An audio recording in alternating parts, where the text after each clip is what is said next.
Hey, folks, happy Saturday, happy weekend, happy long weekend to many of you. Canada Day weekend for some, 4th of July weekend for others. Nothing weekend for this guy because I had to work on Friday, so just regular weekend. But whatever the case may be, you are in the right place. You are in the right place. It's the LeBrain train. All aboard. And if my good buddy Rob Daniels is watching, I'll just say, Voivod! I was Max the Axe with I Don't Advocate Drugs. Great band that I, hopefully look forward to seeing in person soon. Things are opening up gradually, although I am in a hot spot and nothing's opening up where I am. But cheers, everybody. Real quick. Before I bring on my co-host, John, I just want to show you some recent musical arrivals. As you guys are probably aware, if you've been following me at my site, mikeladano.com, you guys probably know that I'm really into Styx these days.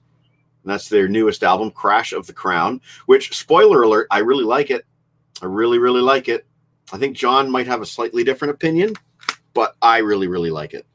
15 tracks, and there's an EP as well, a Record Store Day EP that I have to acquire. Secondly, There's this one here, the new Dennis DeYoung. They're both great. I'm telling you, they're both great. It's absolutely amazing how we live in a time where both Dennis DeYoung and Styx have put out fantastic new albums at the exact same time.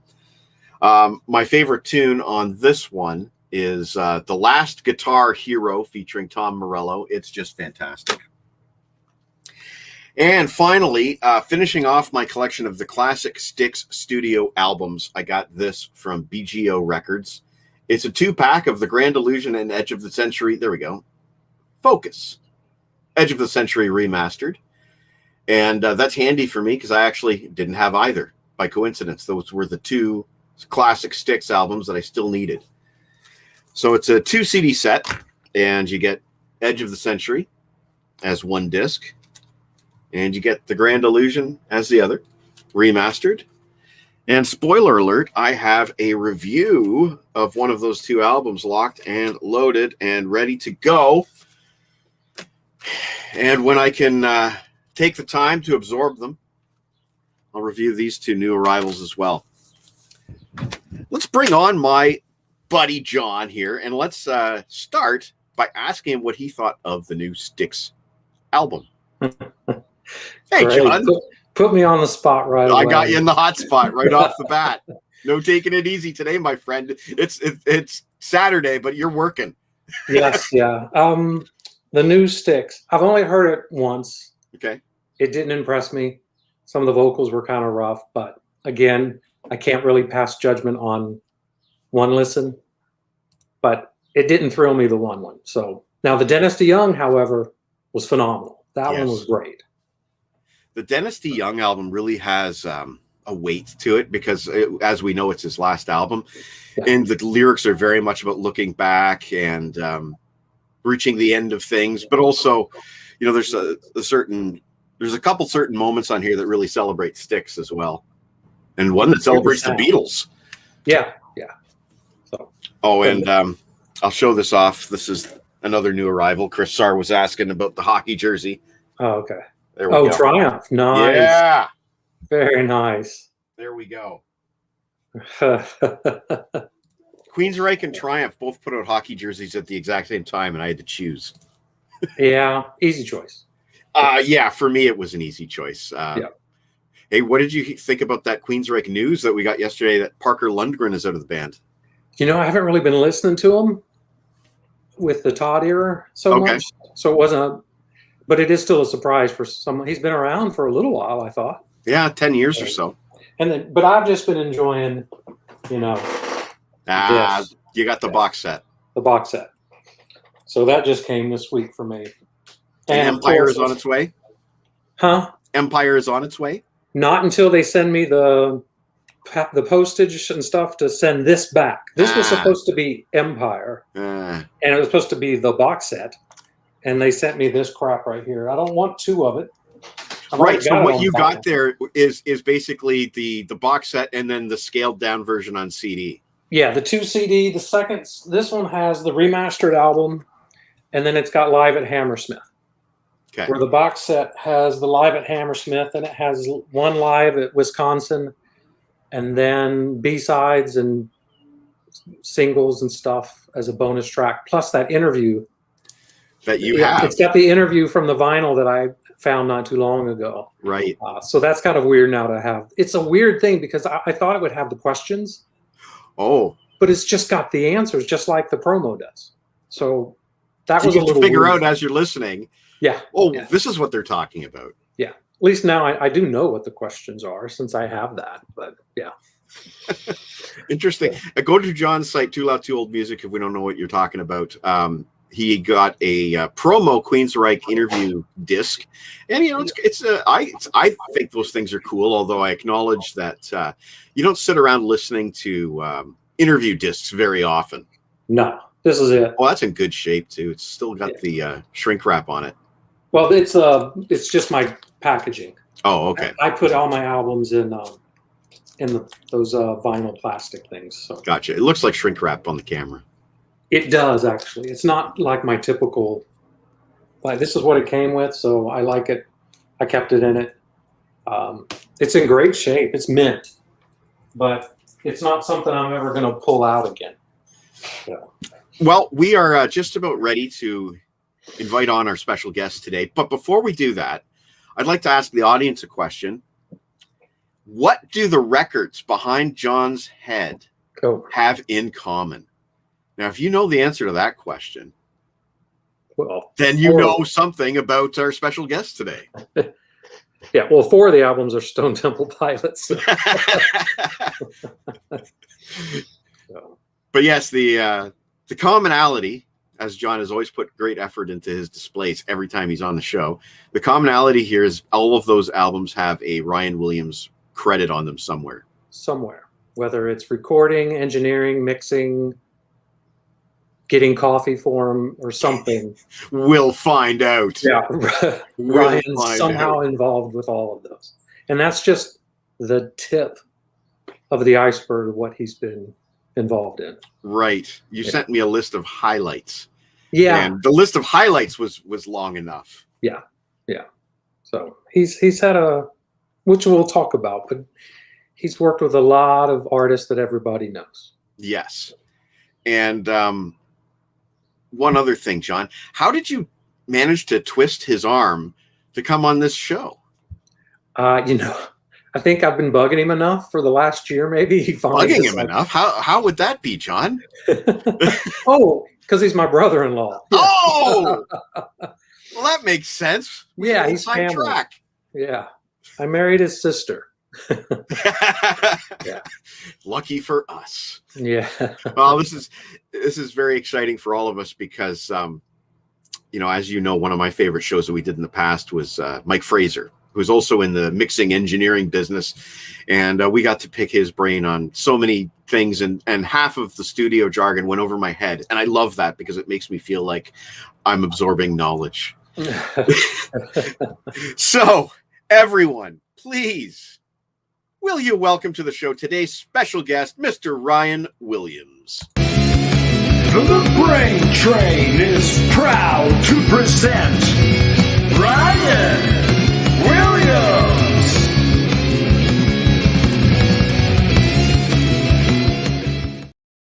Oh my gosh, where'd you get that picture? I think hey, Ryan. Oh, you're on mute. Oh, he's muted. Yes, he's muted. Muted. There I got him. Okay, I was saying I think I might need that theme music, like when I walk into the grocery store, maybe that could just play or something like that. That's pretty impressive. But then you'll get swarmed by fans. Maybe or just or crappy demos. Which is even worse. Does that happen? Yeah, the worst thing is just to be out in a bar or something and I might have friends that know what I do, and then some dude's like, I got a band. He's like, oh, well, Ryan records. You should go talk to him. Hey, dude, what's the cost to record? And it's like, no. Yeah, I just don't want to deal with this, Yeah. So you're not at work, you're at play. Yeah, exactly. Yeah, you just go. You can't afford me. Yeah, sometimes. Well, yeah, I start telling people I'm a roofer or something, and they'll just leave me alone. So no one wants to hear about roofing. So, well, fortunately for you, all of our questions today are about roofing. Just so Good. happens that's what John and I discussed, and that's what we came up with. We're going to raise the roof. Let's do it. Yeah, we're going to raise the roof. John, do you want to kick us off? I will do my best. It's kind of. I'm trying to figure out where to actually begin with you because I know a lot. Right. Sure. So it's trying to kind of pinpoint those one things to where to start. So I'm kind of curious though, because you're a musician, you play so much. I mean, you do guitar, you do bass. I'm sure you do keyboards probably and all that. What was the album, I guess, that maybe said, this is what I want to do? Well, it's hard to say because when I started playing, it was purely for the joy, and it never was a consideration that this is something you could do for a living. Yeah. It was just something you saw on TV, and it's what people in other places did, So being from a, suburb of Atlanta in Georgia, I didn't really ever consider that I'd be able to do this. But there were 2 records up front when I was learning guitar that were kind of pivotal, and they just happened to come along at a certain time. But Eagles' Greatest Hits, and there was a George Strait record, Does Fort Worth Ever Cross Your Mind? So as my friend would bring his guitar over to my house and show me a few chords, got a mail bay book and everything, and just started playing along to those records, just learning how to keep time. And that was it. So that's just kind of what I did my work with at first, just to get off the ground. But it was the live Skinner One More from the Road album that I just wore out front to back and kept, well, it was a cassette. So, but dropping the needle on the cassette over and over, and just playing along with guitar and trying to figure out what was going on there, because I didn't really have I'd not taken any theory or had any instruction. So I was just kind of figuring it out as I went, and sort of learned what those guys were doing. And that was the first record that really just, hit hard for me. So, yeah, it's amazing, because I know you're self-taught on a Right. lot of that. And what's really awful is he'll come over and my guitar, he'll pick it up and just tune it like that. Right. And I have to have this little tuner here plugged up, and that's the only way I can do it, because I can't hear it. Yeah. So it's kind of crazy. But anyway, Yeah. and then how did you take it, or I guess how did you get into engineering? Because that's where it all kind of began. I know you went to some school for it. Yeah, But- it really started in a high school band, not like high school band, but guys from high school that I started a band with. So Right. I'm still in touch with all those guys, and none of them have really pursued the music thing afterwards. They all went and got respectable jobs. But I was always kind of the guy who liked to hook everything up together, and make it all work. So make all the microphones work and all that. And from there, it got into 4-track recording. So back in the 80s, I mean, we're talking, 87 here, something like that. Tascam made these 4-track cassette recorders and basically let you multi-track on a standard cassette. And it was like a home studio, sort of thing. And I just really dove in and just thought it was so neat how that worked, and learned all the ins and outs, and used to, copy other songs that were popular at the time and just try to make my own recordings of them. And it really all just started from there, just the interest in that technical side of it. And I just kind of had a knack for it, how to put those things together and make them work. So that's where the recording started. But it was really like, well, would it be cool if, the band I'm in, if I could record us somehow, like we could have, make us a tape, impress our friends. Right. So that's really where it started, just out of the necessity of the band and the music, and just kind of figured out I had a knack for it, and continued to pursue it after a short little detour at Georgia Tech. So, Right. yeah. Ramblin' Wreck at Georgia Tech. Yep. Yeah. I remember seeing those Tascam machines, ads for them in the old guitar magazines, and thinking to myself, well, if I get one of those, that's all I need. Yeah. Yep. I mean, make a demo. Step 2, profit. I mean, it's just Right. that easy. It really is. That's right. That's how easy it seemed to us. The little factor, and I talked to John about this. The little factor that I was missing was the talent factor.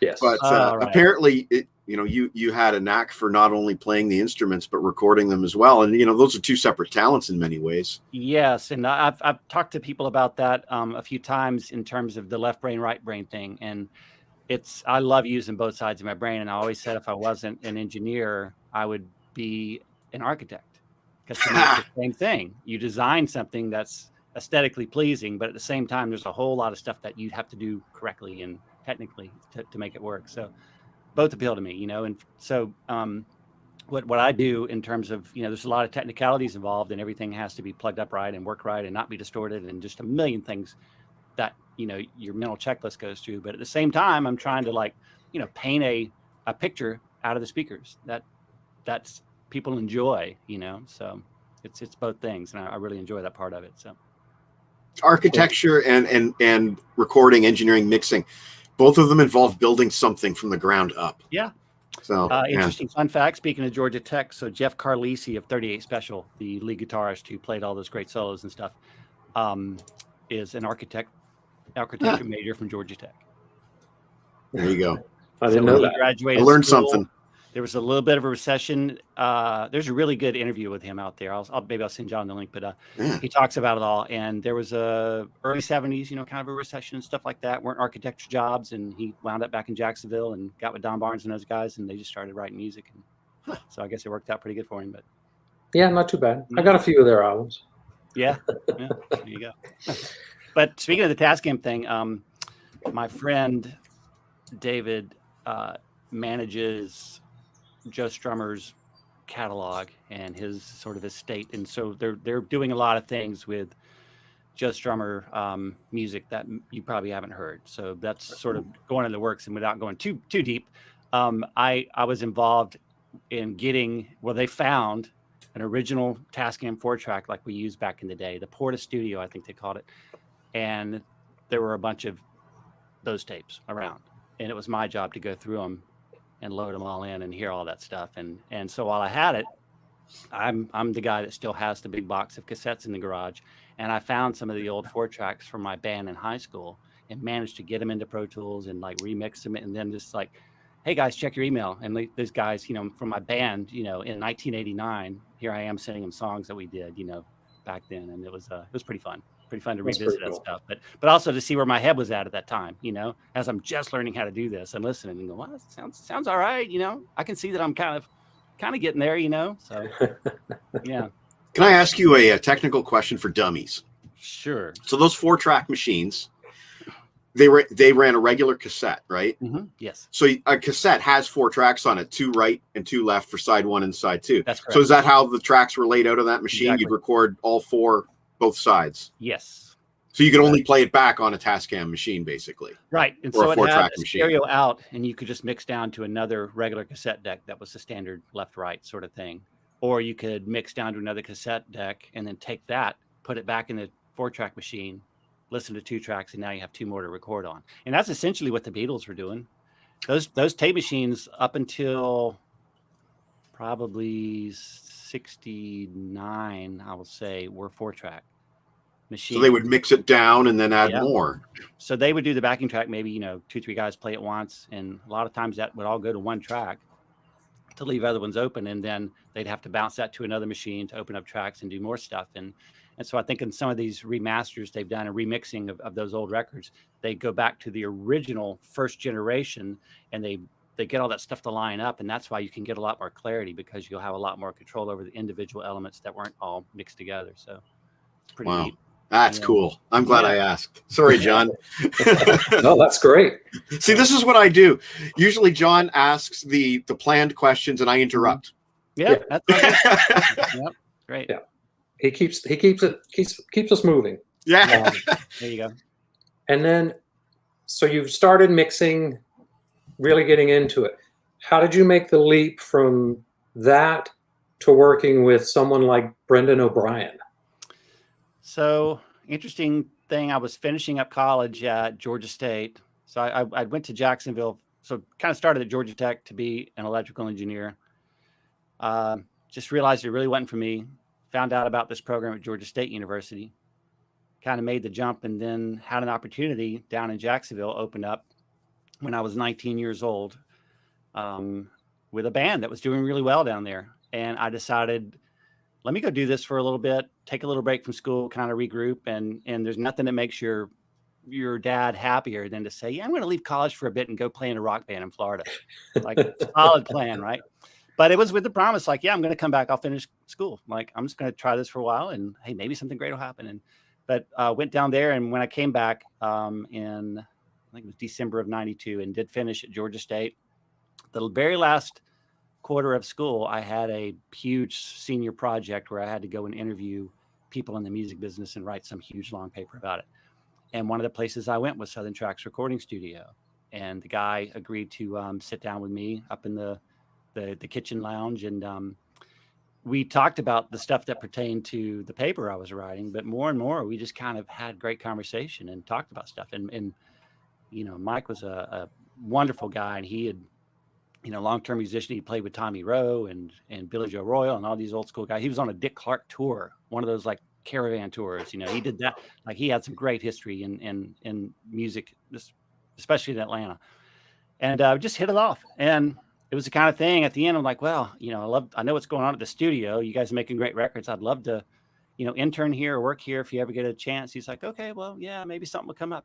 And the next week he called the school and he's like, there was a guy here last week, he seemed real nice and we have an opening and there I was. So I started as an intern and quickly was able to sort of work my way up to being an assistant. So I did the intern stuff. I'd never had to clean bathrooms or anything, nothing like that. I got pretty good at making coffee and I could grab food for people. And I think the very first thing I worked on when I got to the studio wasn't a Brendan thing. It was a Fishbone record.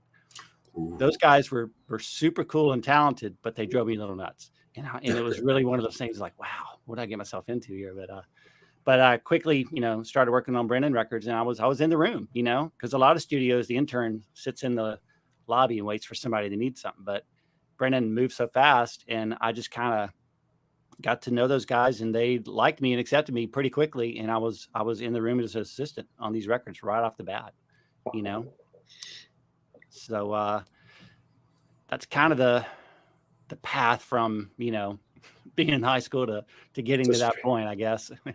That's a cool story, though. I mean, I ask my dad stories about what he did after high school, and it's like, well, I worked in the mailroom, son. It's like, no, but you were getting coffee for Fishbone. That's right.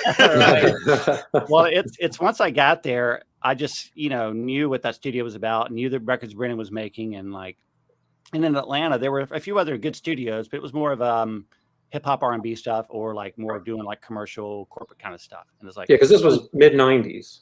Yeah. This is like 95 or so. And Southern Tracks was the place, like, this is where the rock records happen. I mean, God, you could go down the list, King's X and Black Crowes and just so many great records recorded there. I'm like, this is where I'm going to be. Like, they're going to have to drag me out of here to get rid of me. Like, I just made up my mind at that point. This is what I'm going to do. And I had to completely put everything else in life aside and just completely focus on that. And so did a really good job for them. Kind of every time they would throw more and more on my plate, I was able to handle it, And I remember, gosh, we were doing a Michael Penn record, really good record. And Brendan played bass on the whole thing. And at the end, here we have these, half-inch analog mix down reels. Like the album was mixed and done, and it's on these half-inch reels, and it needs to go to the mastering guy.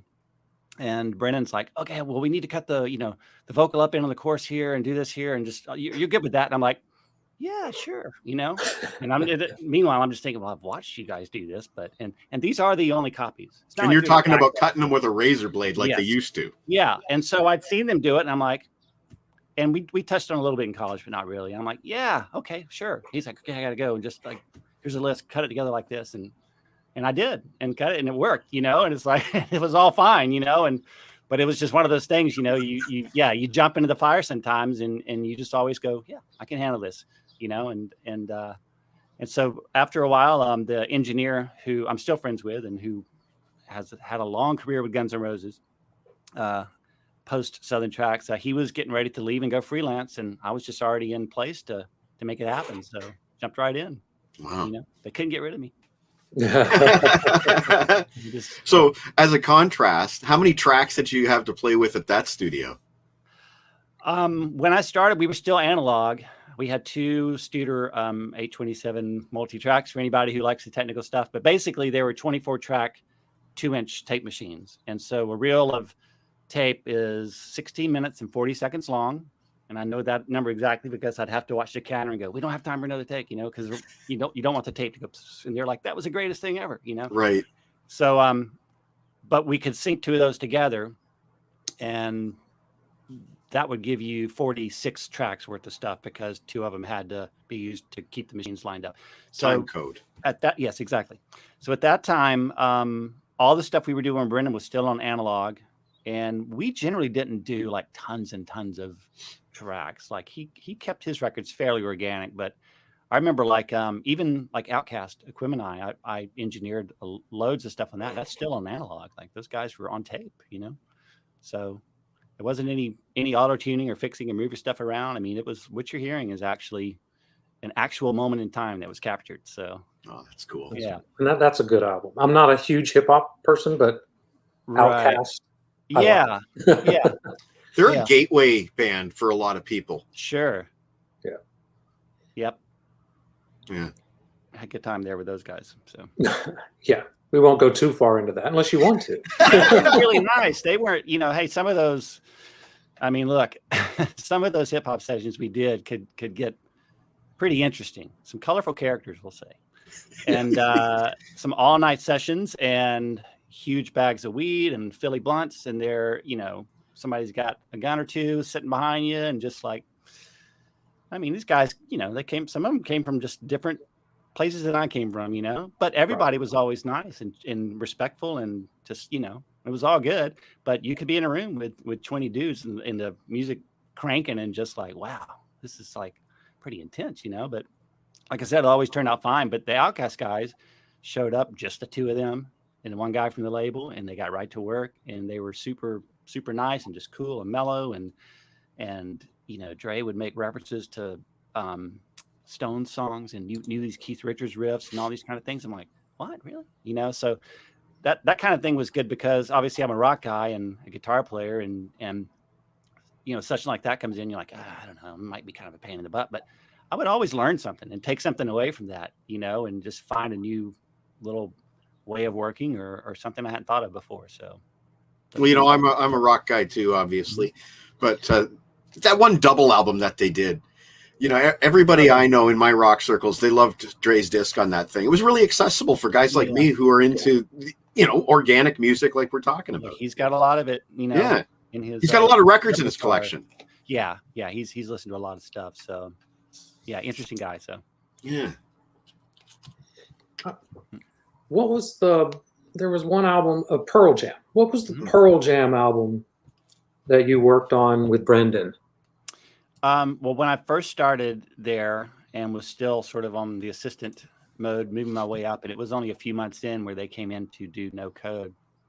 And I remember meeting those guys for the first time and just thinking, man, I was like, we're out like in the parking lot playing basketball, and I'm like guarding Eddie. It's like, do I try to get the ball from Eddie? Like, what's the proper protocol here? What's the etiquette? Yeah, exactly.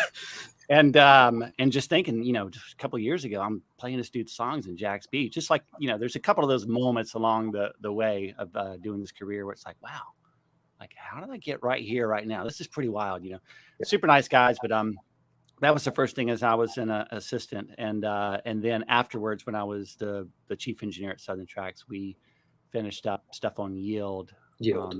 They would generally record, say, out at Stone Gossard Studio in Seattle. He has a nice place up there called Studio Litho, and then come back to Atlanta for mixing and do some overdubs. And a few of the guys would come down, just, hang out and do a few, extra guitar solos. Sometimes Eddie would do vocals on a few songs down there that were left. And they were always really, really nice dudes. So that one tune on No Code, is it called Who You Are?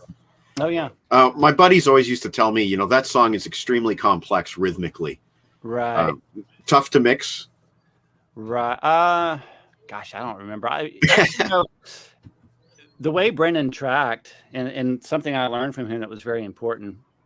Some guys, when they make records and engineer and produce, they're just like, well, let's just get all this stuff down here. And later on when we mix, it will always be that sort of thing. Later on, fix it in the mix is the saying. Kind of, yeah. And so the way Brendan would work is, and he even said this to me one time, he's like, from the moment, like, we push the first fader up to listen to the bass drums down, he's like, it's the record. You always got to be listening to the record, and so you could put any one of those reels of tape up and quickly just kind of push faders up. And it's like, well, that sounds pretty darn good right there. It's not like you have to go in and tweak a bunch of things and figure out how to make it all work. It's all put down the way it's supposed to sound, and that's a real credit to Brennan and Nick Davia, his main engineer. They always just kind of got the right thing down. So even though something's kind of complex, it probably lives on tape in a pretty organized and laid out way, so. That's awesome. Yeah, hang on, I'll show you something Pearl Jam related. This is show and tell. I'm hoping it's what I think it is. Yeah, well, it's going to be a big glare on the screen, but basically these are lyrics to. Here, I'm going to put you in close-up mode. Oh boy. Okay, yeah, you can see some words there. You can see a reflection of a tree in the background. Yeah, that's nice too. Beautiful morning. So it's funny because I was over at my sister and John's house, and she had a box of just random stuff upstairs that was mine, and there was a legal pad in there, and just had some random, session notes on it. Reel 1 has take 1 or whatever, and I get about 6 pages in, and it's Eddie's lyrics. He's written them there. Wow. Yeah. So I remember. I'm gonna take this. So. I remember when I found it. Yeah. I'm going through the box, and I pull it out, and I'm looking at it, going, "Holy shit! Yeah. These are lyrics to a Pearl Jam song." Which tune is it? In My Tree. It's Okay. on No Code. Yeah. Yeah, I was going to ask if you walked away with anything usually from these sessions, so I was hoping we were going to lead to that. So much more I wish I would have taken. I knew about some other stuff. I found Scott's. Well, it was a copy of Scott's lyrics to Interstate Love Song, and that song was originally called Swell. That was the title on the top. Swell. Nice. So the title came later, but and then all the strips. So when you would work on the big, mixing console, you would always do these. They call just console tape. It's just white tape, and you would write down what's on each track. So you'd have, bass drum, snare drum, or whatever, and show you what's on every fader. All of those were just on the back of the door, like in the tape vault, and it's like Better Man, from Pearl Jam. All these were just there, and just who knows? They probably got thrown away at some point. It's like I wish I would have taken all that stuff. No kidding. So yeah. But at the time, you don't know that the album's going to do what it does. Well, it's just like anything. You wish there were. Well, back then it's not as easy as it's now. But I wish I had more pictures, of things back then too. I mean, I have a couple of cool ones, but it would have been nice to have pictures of all that stuff as it was. But back then we didn't all have our phone cameras next to us 24/7. Yep. So there's no evidence, good or bad. Yeah. Yep. Hindsight is 20/20 indeed. Yep. But yeah, that Pearl Jam lyric sheet was one of the coolest things I've found. Yeah, pretty neat. I didn't want to tell you about it. Right. Right. Just have it hanging up when I come over and just look. Hey, where'd you get that from, John? Totally. I bought it on eBay. Yeah. Right. Exactly. All right. As you can see from behind me, there's a few Stone Temple Pilot albums. Right. What was the first official album you started working with them? Was it number 4? Well, I was still an assistant on Tiny Music, and Karen was still sort of the chief engineer at Southern Track. So he was ultimately the guy in charge of studio, but I was there for a ton of it. And that's when I first met those guys. And it's funny, that's 25 years ago, and I was talking to Dean the other day, and I said, dude, I've known you half of my life. It's been 25 years, so pretty wild. Because we were just going through a lot of the Tiny Music stuff, because those guys are doing a anniversary edition here pretty soon. And it's on order. Kind of had revisited all that stuff, and it's going to be really good. But so that was the first one, and the guys all came down, and same kind of thing. They recorded at a house here in Santa Ynez, which is just above Santa Barbara, and then brought it all back to Atlanta to do some guitar solos, and Scott did some vocals there. And I remember one of the first things is watching him sing Tripping on a Hole, and it was just an instrumental track. There wasn't any vocal to it at all, and so he came in and just kind of hummed a bunch of gibberish, phonetic sounds that were just ideas of melody and stuff, and the next night came down and just sang it down, and that was the first time I got to see him, in the studio, and it was like, wow, this guy's really something. It's like he seems a little disheveled, a little, but he's nice, but I didn't really know. I was so naive. I'd never been around. Obviously he was going through some stuff, and still a very nice guy, but he had some, he had his issues he was facing. So, when he came into the studio. Oh, go ahead. Sorry, Mike. I was going to say you're talking about how he would lay down sort of like, I guess you'd call it sort of a guide vocal. Yes. Get creative and then maybe fill in the words later. I find Scott's, and I'm kind of almost new to his world, but I find his vocals to be very rhythmic and integral, very integral to the song. He's not just singing over the song like a lot of other guys do. But I was listening to some Velvet Revolver earlier today, which you worked on that too. Mm-hmm. I was just like, his vocal is like the main hook of the song. Like the guitar's there doing the riff, but man, that vocal is almost its own riff. That's just my observation. Yeah, it's true. It's true. He was very talented in his writing, and unique, I think. Very unique. Yeah, it's the kind of thing when he would finally do something and lock into it, it's always the kind of thing like, wow, I never would have thought of that. You know what I mean? Yeah, just it's a the different ability to come approach at it that I'm from a used different to. angle, you know? Yeah. So very talented guy. And just before I go back to John, I got a reader question here. Mhm. Were you in Red Sun Rising, or is that a different Ryan Williams? That's an imposter. No, I was not in anything like that. So I think I have a credit on All Music too for playing trombone on something. It's like, no, You do. I wasn't going to ask because I knew that was false. I even contacted him, and All Music said, hey, that's not me, you know, but whatever.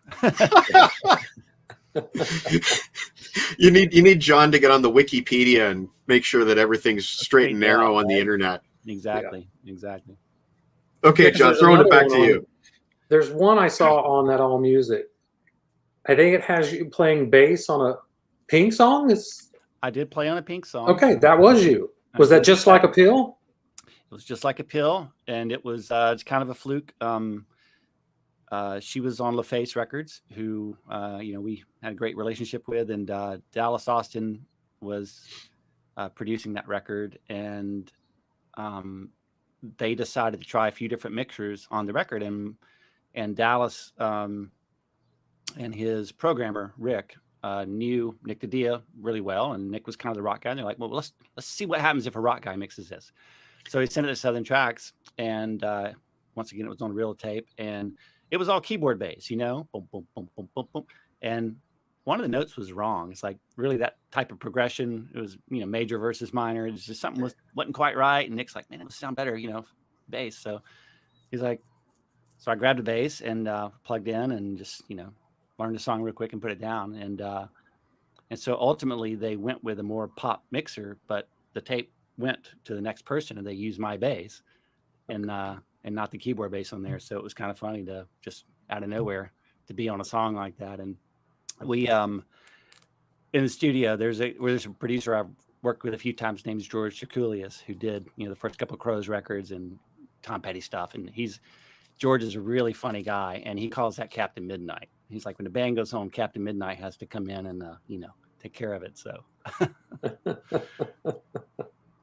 I'm kind of fascinated by something that you sort of alluded to here with this story about Pink. A lot of these pop artists that are not necessarily my forte, I noticed that they have like 7 or 8 different remixes of songs on singles. So is that kind of the process? Like they build up a whole number of remixes, just trying to find that right one that's going to be the hit?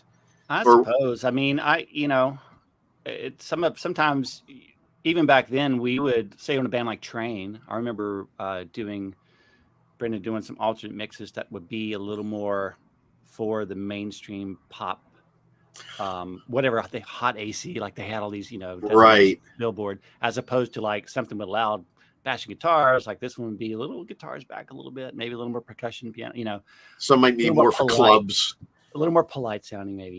But so for us, we would do that. But I guess with, something like Pink, I mean, there were guys back then and in the early 2000s who would be just considered remixers, and they might get the tracks from your song and then just sort of try to flip it on its head and do something that sounds completely different from the original. Right. Because we did that, worked on a Linkin Park record called Reanimation. They did that in the early 2000s, where they just send it to different people and say, hey, just give us a whole new take on that. So sometimes that's what remixing means, but other times it's probably just trying different things and just trying to appease all the formats, the radio out there.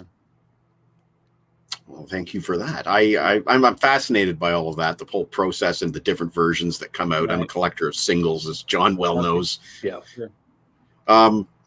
Did you work with Justin Bieber and Carly Rae Jepsen? If so, please do not think that all Canadians are like them. That's funny. I did work with Carly Rae Jepsen on one. She's lovely. Song. We love her. I worked on one song with her, and she was really nice. I forgot what it was, but it won a Juno Award, and I guess I could get a Juno Award. Yeah. But they were like, oh, you can get one, just send us $500. I'm like, yeah, it's okay. Well, it might be worth it. You might be able to get like an honorary citizenship in there. I'll talk to the Prime Minister, see what we can do. There you go. There you go. That'd be great.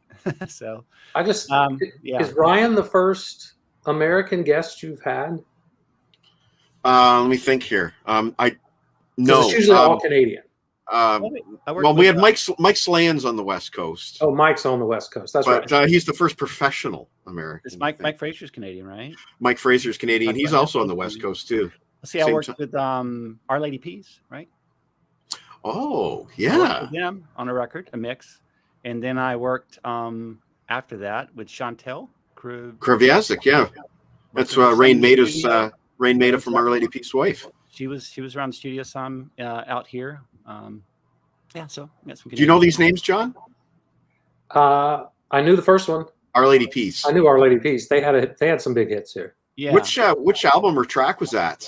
Spiritual Machines, I think was the name of the record. Brendan mixed that record. Yeah, that's right. That's their concept album. Yeah, something like that. So they were nice. So they were just down for the mix in Atlanta. So it was just mixing and a lot of parking lot wiffle ball. One of the things that was very critical at Southern Tracks, and actually one of my proudest achievements, was researching the official wiffle ball dimensions of the diamond and getting the okay from Mike to get some parking lot paint. And I painted the wiffle ball baseball diamond and the single line, the double line, and made the strike zone out of PVC pipe and a net.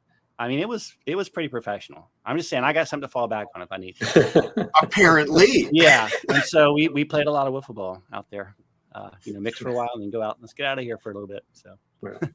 I know the one time you took me over there to Southern Tracks, there was the basketball goal was out there. Yep. And I don't know. I thought the studio wasn't as big as I guess I was expecting it to be. Right. But it was really cool just to be in front of that big board and kind of be where all these guys had been, Pearl Jam, Stone Temple Pilots. It was kind of cool experience. Yeah, a lot of stuff. It's too bad it's not there anymore. Yeah. Well, once Mike was the heart and soul of that place. And once he passed away in the mid 2000s or whatever, then it just kind of never was going to come back, and his wife just, wanted to sell it all out. And so the gear went all over the place. I think the guy up in Nashville, John McBride at Blackbird, got a lot of the microphones. And so the stuff, is all in use somewhere, The studio itself in that room is just, it's a shame that it's not a studio anymore, but that, that happens sometimes. Yeah. A lot of history made there. Yeah, for sure. Yeah.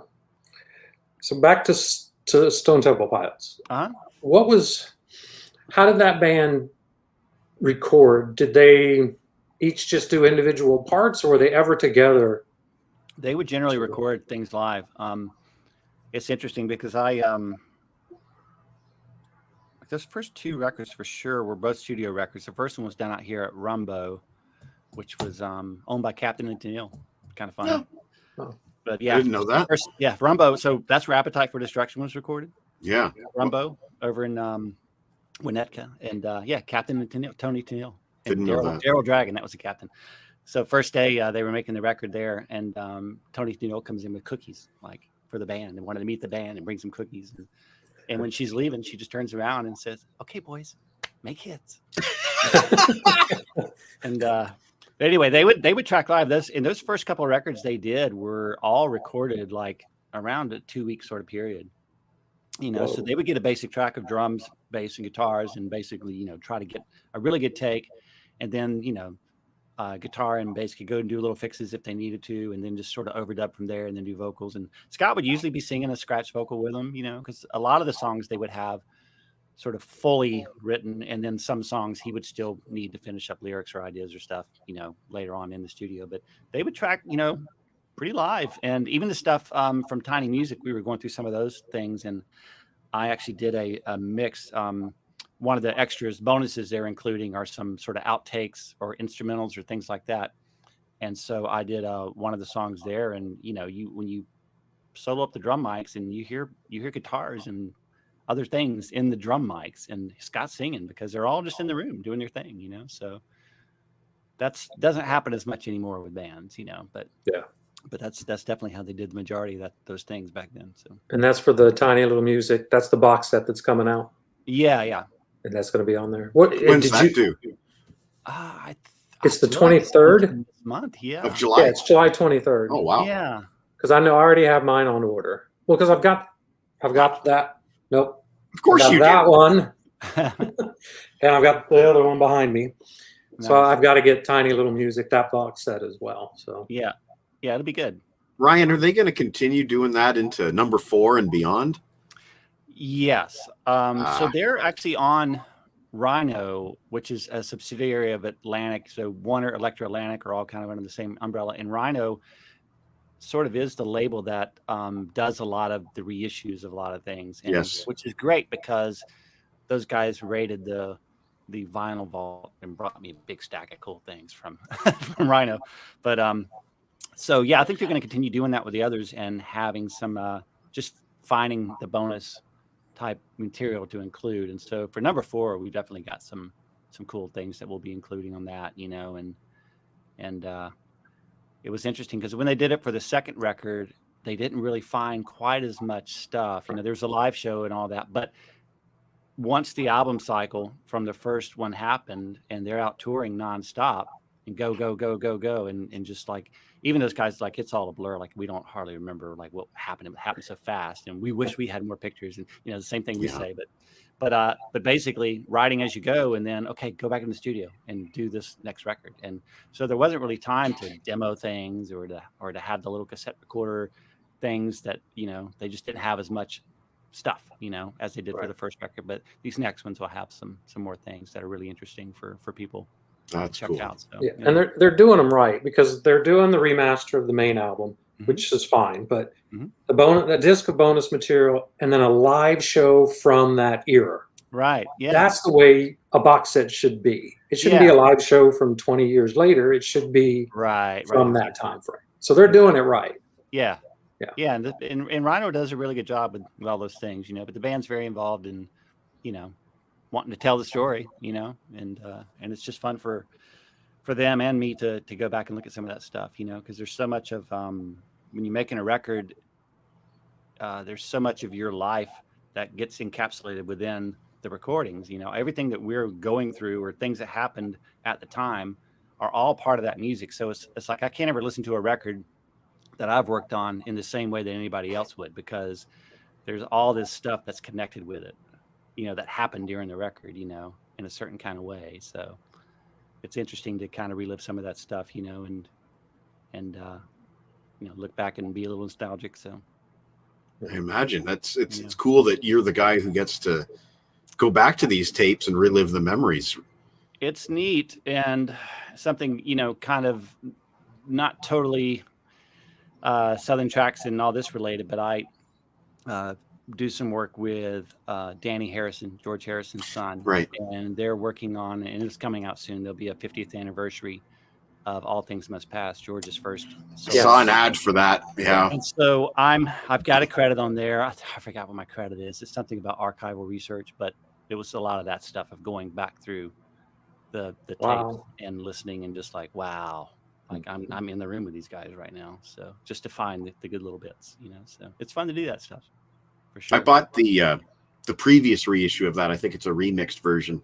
Yeah. But I look forward to buying it again. Yeah. Well, there's going to be a lot more stuff on this one. Like, it's massive from what I've seen. Yeah, they put a lot of work into it, and it's going to be great. So there's a lot of stuff out there. So well, now I'm going to have to buy it because what I'm trying to do, Ryan, is start to get everything that you've been involved in. Right. So good luck. All right. Yeah, I want it for the girls to say, "That's my Uncle Ryan. He did all of this stuff." There you go. That's cool. Yeah. And then they say, "And where's your pile, Daddy?" He's got a huge pile of Kiss records, like right? This, like, you know. Yeah, they're all right here. Did you guys watch the new documentary yet? Yeah, I got it recorded. I just. So we can't go too much into it, but yeah. Oh, you guys are going to review it at some point or whatever? I'd like to. Oh, you should. It was good. I enjoyed it. You know. Yeah, overall was good. I think the only thing I told Mike is I don't, because I've read so many books and things like that, I didn't learn anything. Right. And I kind of wish Ace and Peter and even Vinny or somebody, you know, it was great to have Bruce on it and Tommy and Eric Singer and even some old clips of Eric Carr. So that was awesome. Right. It just would have been nice to have recent stuff of the other guys. Yeah. Yeah, I agree. But it was still good. I was entertained for 4 hours. Yeah. Well, 3 hours, 3.5, because I fast forwarded through the commercials. Right. So. Yeah, cool. Danny Harrison, since you brought that up, talk about the documentary that he did years ago and what you got to do for that documentary. If you remember what I'm talking about with the guitars. Oh, okay, yeah. Yeah. So he was actually doing something for Guitar Aficionado magazine, and they had this special thing. They have a Grammy museum downtown LA that's pretty cool, and they'll have these different exhibits up for a while. So there was a George Harrison exhibit there that had some of his different clothes. I think it had like the Sergeant Pepper suit, like all this stuff, in display cases. But 6 of his guitars were there on display, and you could go and see them, and it was really cool. And so he was doing a photo shoot one day, and he's like, "Oh, my guy, he's over in England. Do you mind coming down for the day and looking after the guitars?" I'm like, "Sure, okay, no problem." So we go down, and they had this special sort of auditorium room at the Grammy Museum, and that's where it was going to be all set up. And I had to, the curator person or whatever you call that comes out and, opens the glass display case and has the white gloves on. And then it's like, okay. And I'm like, so here I am grabbing the Rosewood Telly from the rooftop concert. Rocky, the Strat that's painted all psychedelic from All You Need Is Love. The black Gretsch that he used in Hamburg before they were signed, the 12th string that's on the opening chord of Hard Day's Night, and Ticket to Ride, the J160 acoustic, so the brown sort of sunburst acoustic guitar that you always saw John Lennon with the 2 knobs on it, and it's the only guitar on every Beatles record. Danny told me that guitar too. Here I am taking them, walking across, going to the auditorium, get them on stands, tune them all up, and that was a little nerve-wracking, you sweaty palms, like, am I going to be the asshole that drops this guitar? It's like, I just want to keep it together. So yeah, I got to play all of those, tune them up. And of course I'm on that acoustic playing Hide Your Love Away and all that kind of stuff and all the riffs and get the amps going. And so Danny did a photo shoot, and Conan O'Brien came in that day because those guys are friends, and Conan got to play. Conan's a big guitar freak. He really is. And, got to meet him, and he played a bunch of them. And so I was managed to get, some pictures with those guitars, and it was incredible. I mean, just to, when you hold that and you think about the history involved, it's not just like, well, here's all these great songs, but I mean, they changed everything about everything, know, and you just think, well, here's that guitar, it's really cool. So that was a super treat, and after that, Danny was like, the day went well, but he's like, I'm just not going to let these things get out again. I just don't feel good about this. And so I think they keep everything at the house over in London. So, yeah, that chord has to be, yeah, if not the most famous chord in rock, definitely top 5. Yeah, one chord, and exactly what song it is. There's not many songs like that, but yep, there it is. Yeah, really I'm glad you weren't the asshole who dropped the guitar. Oh my gosh, it's crazy. We'd be telling a very different story here now. Yeah. The guitars are all cool. They all played really well. They've been taken care of, and well, that's good. It was really neat. So yeah, I mean, do you have to play a guitar? I mean, if let's say something like that's old, you still have to pull it out and play it every now and again to keep it. It's best to. I mean, if they sit a long time, then strings get rusty and whatever, and it's kind of good to tune them up and restring them and work the electronics, because those things can get sticky or whatever. But Danny said growing up, he's like, oh yeah, Dad always just had these out and around in the studio, whatever. They're always just there. It's like just unbelievable, iconic stuff, like wow. That's just unbelievable. Yeah, that was quite a day. When you told me that, I was just, my jaw kind of hit the floor. Yeah. That had to be just one of those big moments, Yeah. in life. So yeah, absolutely. Speaking of Danny, the ELO poster behind you, is that from the last tour? Yep, the last tour. That one's signed by Jeff. They got those for the band and crew guys on the last day of tour, and it was really nice of Jeff to sign those, like a limited edition poster they had, and we had a blast out there doing that. It was so much fun. My first time, being out for that long and being on a tour bus and the whole thing, and having to resist urge to sit at the front of the bus and watch the lines and not sing Faithfully by Journey,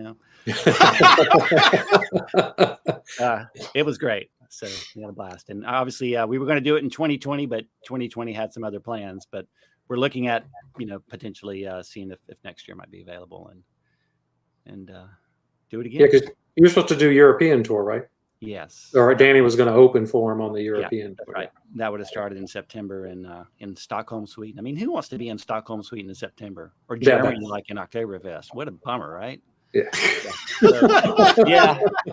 So yeah, we have Oktoberfest here, just so you know. Oh, yeah. I live in the Canadian home of Oktoberfest. So we did Vancouver and we did Toronto.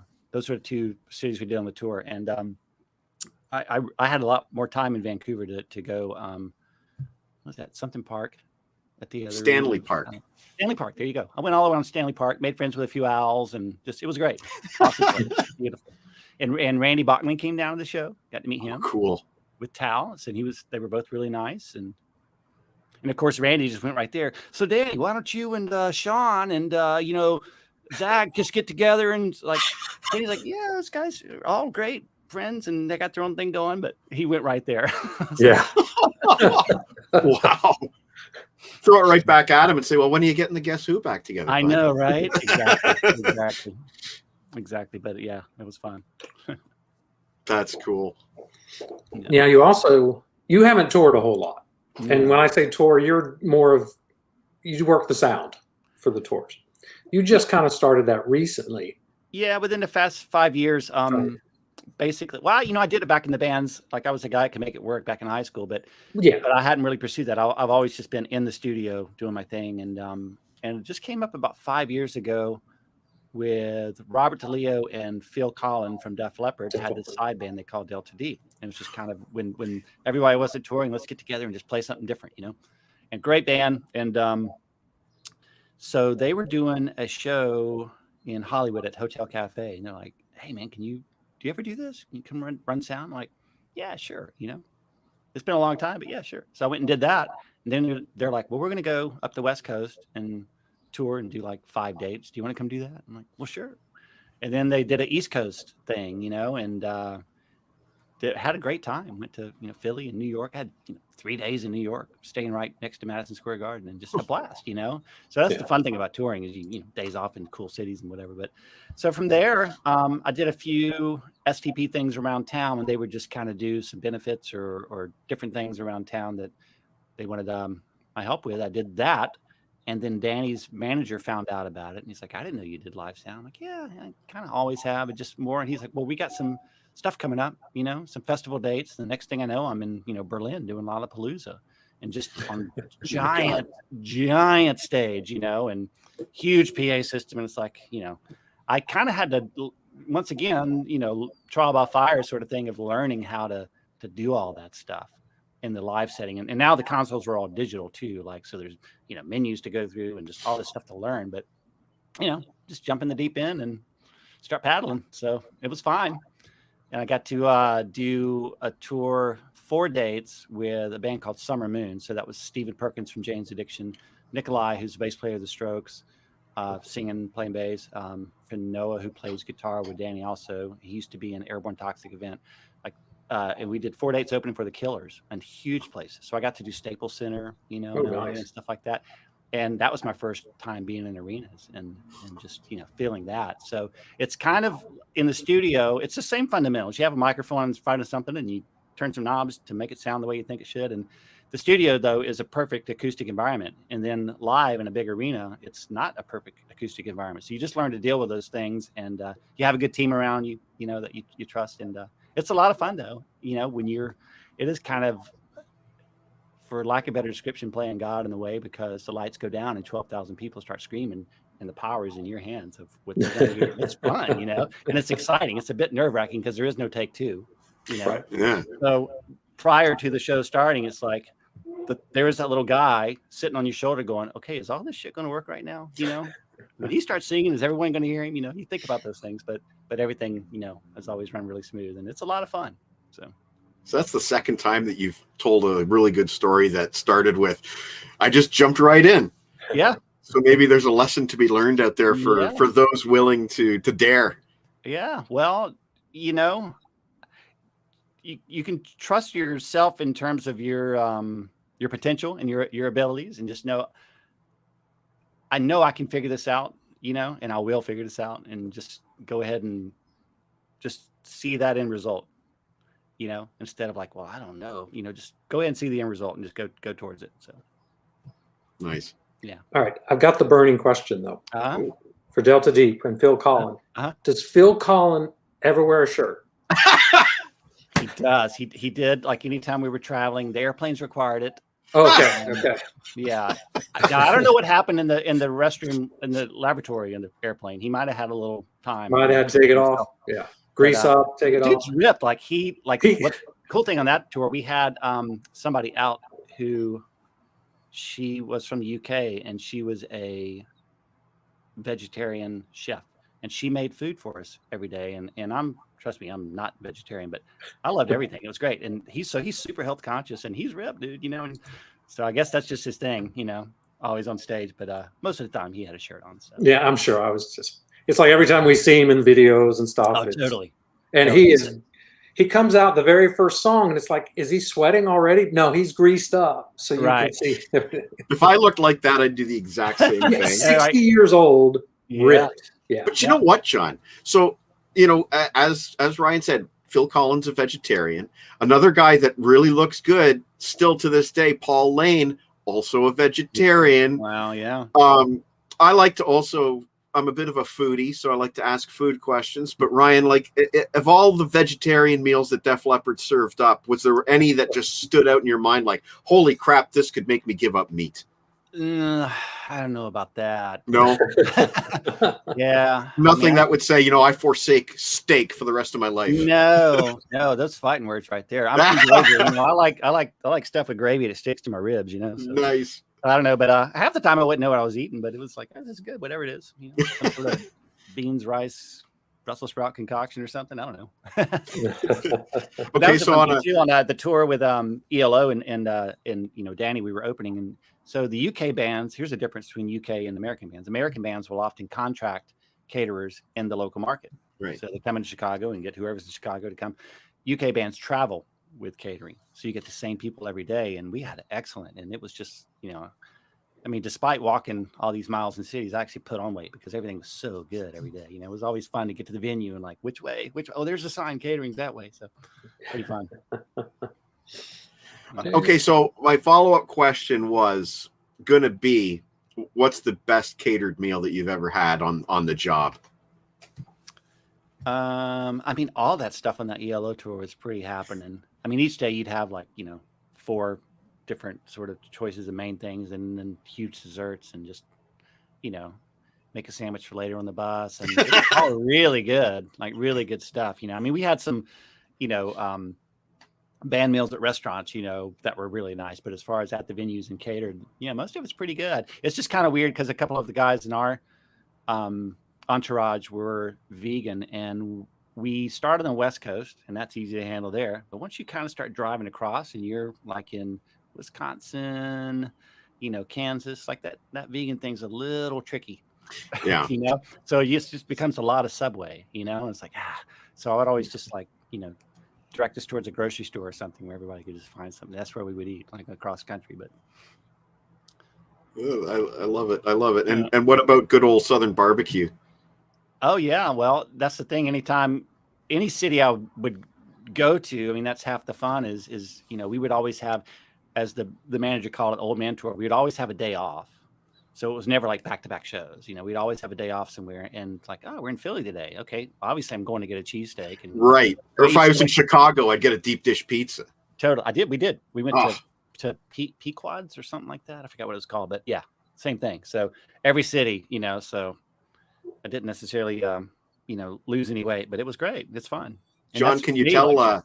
Walking is so much fun. A way to soak up a city. It's so good. John, can you tell I'm doing the show before I've had my lunch today? Yeah, you might be hungry. I might be. I've already eaten. Nice. And you finally got a Chick-fil-A out there, right? We got them, sweet tea and all. You betcha. It took him a while. I know when he first moved out there, he would come back to Atlanta.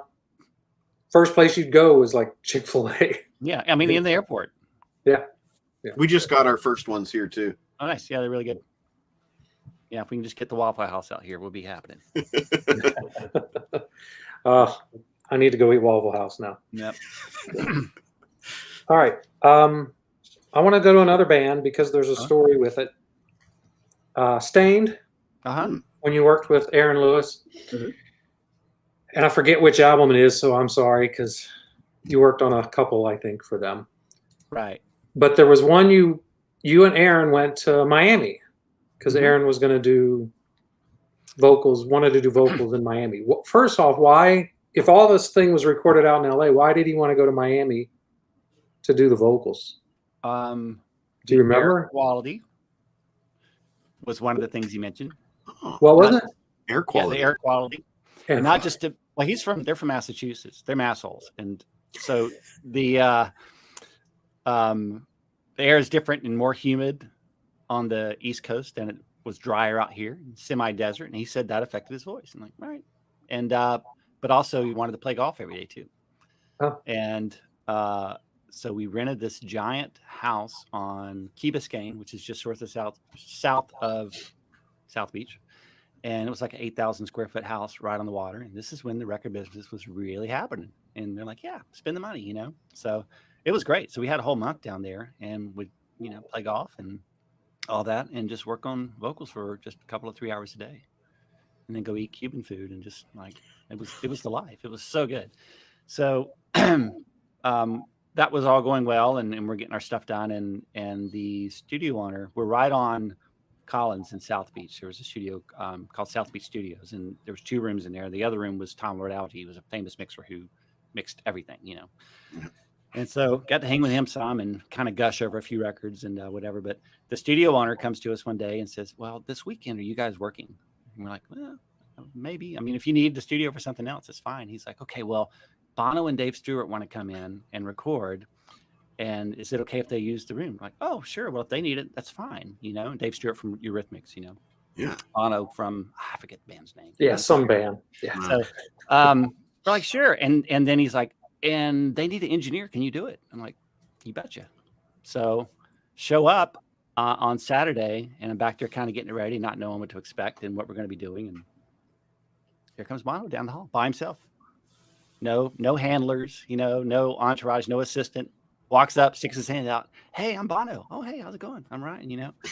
No kidding. You're Bono. Yeah, I know, exactly. As personable as can be, you know, very, very nice guy, very normal, you know, and then Dave shows up and we took up some guitar stuff to start recording that day and it all went great. And he sings with an SM58. It's like generally a live stage microphone, handheld, behind the speakers, no headphones. So the speakers are just playing. He's like right here, like right beside me singing.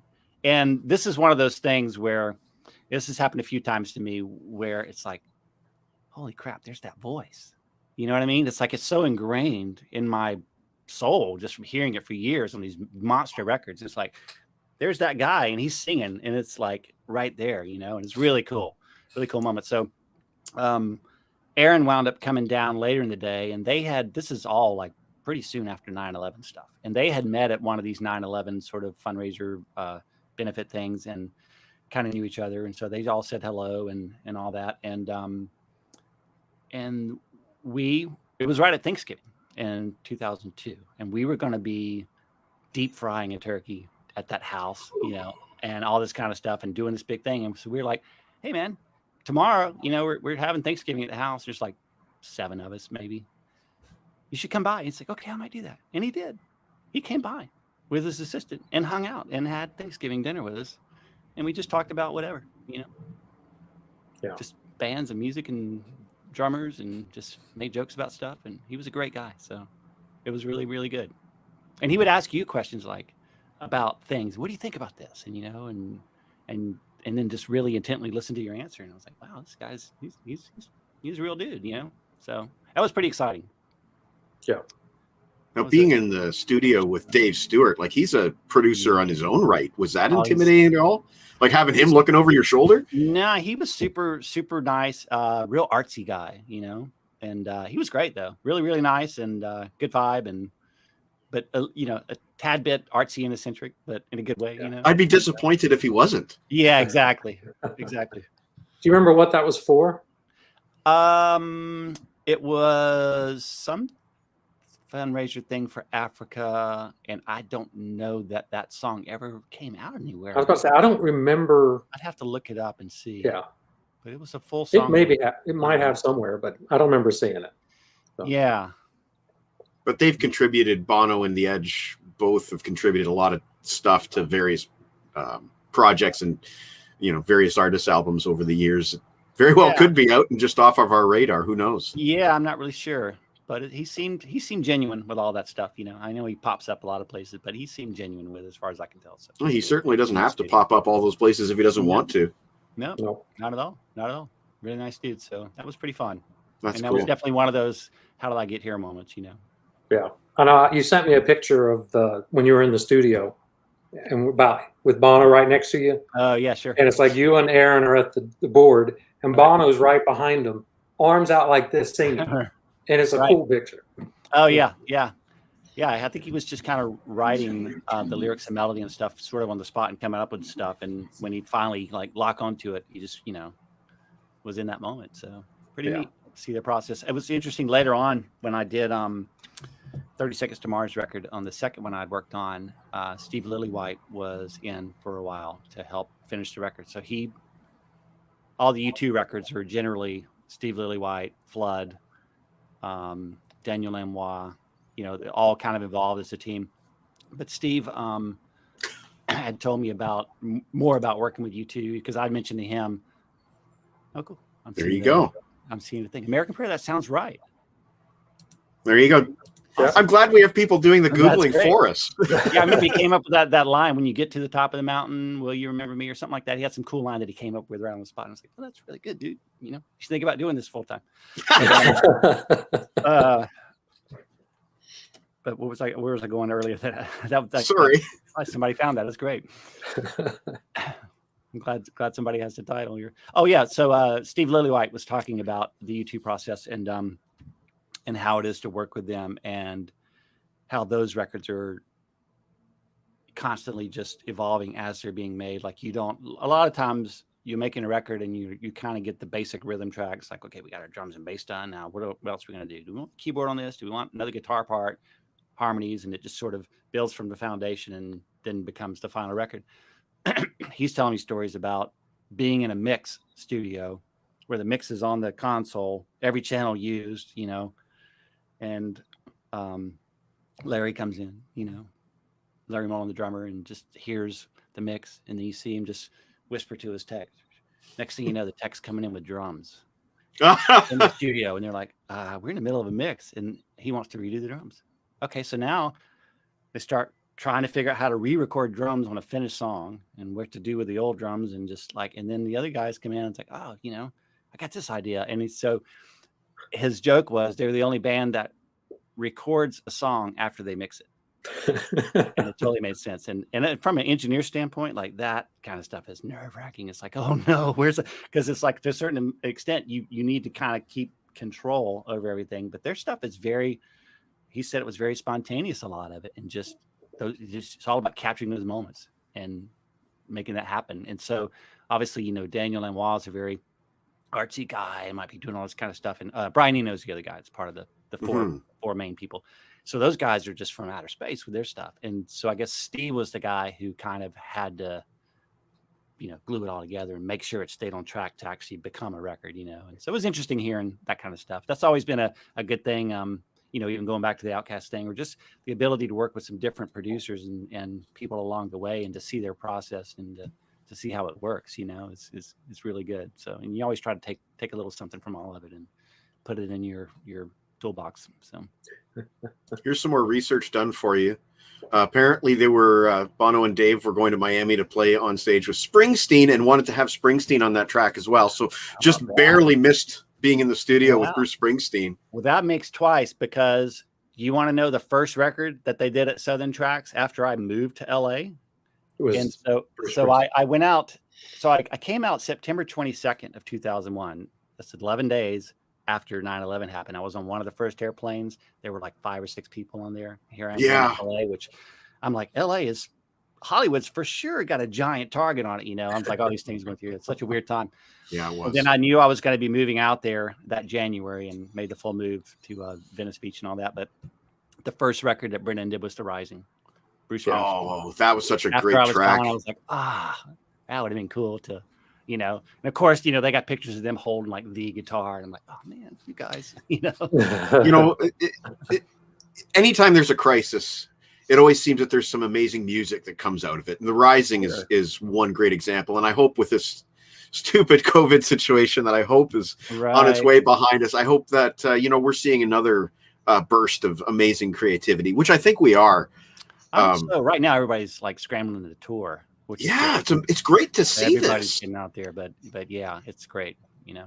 Up here where I am, we're still in crisis mode, but it's very encouraging to look down at the United States and seeing Styx on tour and seeing Kiss on tour again. We haven't seen anything like that up here yet. We're not there yet. I hope. Hey, I'm going to play a gig in a little crappy bar tonight myself. So awesome. It's great. It feels so good to get back out there again. You know, that's me just staying in touch with that 15-year-old that fell in love with us in the first place. It takes me back to that place when I go play gigs. So yeah, luckily we're kind of getting that going here in California. So have you been working from home for the last year and a half? Yeah, primarily. We did a couple of STP album performances where they did Core in its entirety live performance, and then Purple after that a few months later. And we actually went down to some studios, you know, in Hollywood and did filming and the whole thing. And so that was fun to get to go do that. So there are a couple of times I've been around doing stuff, but predominantly I've just been mixing from home. And then both Dean and Robert DeLeo are separately working on some music that's not STP stuff. And so they've been coming up and doing a lot of work here in my spot. So I like to do a little thing called twisting the arm a little bit.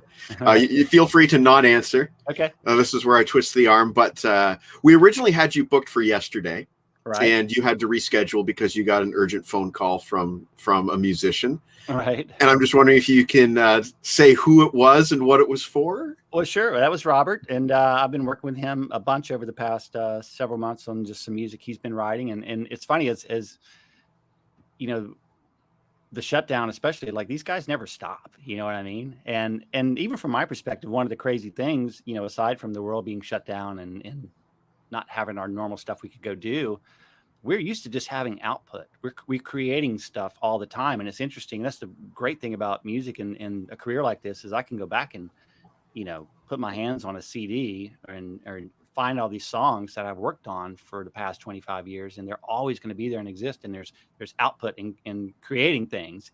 And so when we're not doing that, you know, we're kind of like the border collie that needs a job, and we're going to start chewing up the couch unless we got something to do. And so, I found other things to do around here, and but it was great to have, you know, them just like, well, we got these, you know, some ideas, and let's just put this together and start recording. And so we'll see what comes of all that stuff. So it's all really good though, a lot of fun. So awesome. Is it a solo album or is it just another project with a band? Or it's not going to be, neither one of these are STP projects. They're just individual projects. The thing I'm doing with Dean, it's kind of interesting how it came across. I think, they said the title of it. It'll be called Trip the Witch. There's a guitarist in Nashville named Tom Bukovac, and he's been out there since the late 90s, and he's a Cleveland rock guy, and he's got to be one of the best guitar players I've ever heard in my life. Seriously, out of anybody I've ever worked with, this guy is phenomenal. And he's a session guy, does all these, you know, Nashville records, even though he's a rock guy, you know, but it's kind of what that stuff is now these days. And excellent guy. So he started just out of boredom. He had no social media presence at all, and just started. Somebody said, well, why don't you just go put up a video on YouTube? And he was facing the same thing, just lockdown, used to working every day on sessions, going crazy, you know, just stuck at home. So in his garage, he sets up his phone and starts doing these little guitar videos and just talking about working on sessions, and just more of like a philosophical approach of how he approaches music, as opposed to, like, you know, just showing you technical stuff. Fascinating dude, seemed really cool. I wound up just emailing him, finding an email address, and just, you know, mentioning some Beatles stuff he had talked about and whatever. And the very last line, oh yeah, by the way, I sent some of this to my friend Dean, who plays in Stone Temple Pilots, and he really digs this stuff. And Dean and I would talk about, man, this guy's really good. Next thing you know, email, boom, hits me back. Oh my gosh, you know, Dean DeLeo, he's like, I love, you know, SDP, and he's like telling me stories about songs. And I'm like, well, Dean's going to email you, and it really is him. It's not some guy pretending to be him. And so they emailed, and then they wound up talking on the phone for like an hour, like they're brothers, like known each other their entire life. We're like, let's do some music. And so we just started sending music back and forth to Nashville, and we create stuff here, send it to Nashville. They do their stuff, send it back. And, he has, all these great session players there. And so we wound up making a record this past year, and we just mastered it, and it'll be coming out sometime in the next couple months. And it's mostly instrumental, stuff.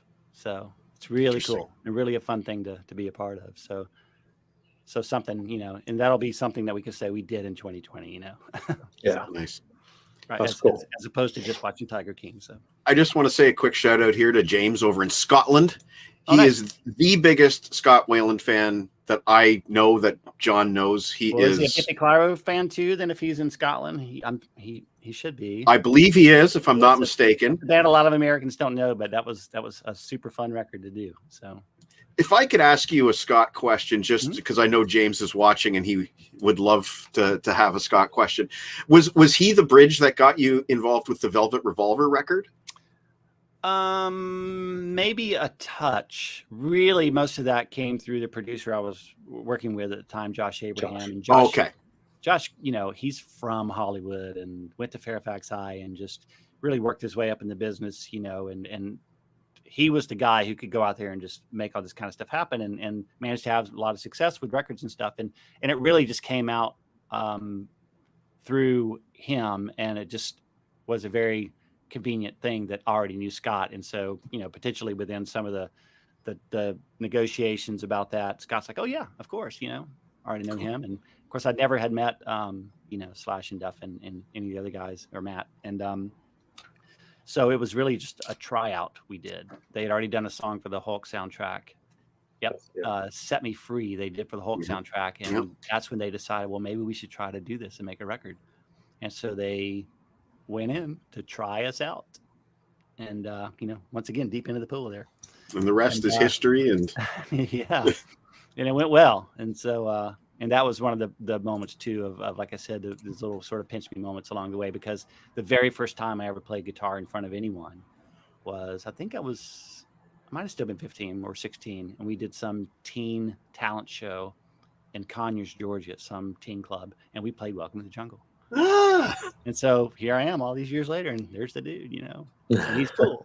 So yeah, it was definitely one of those moments.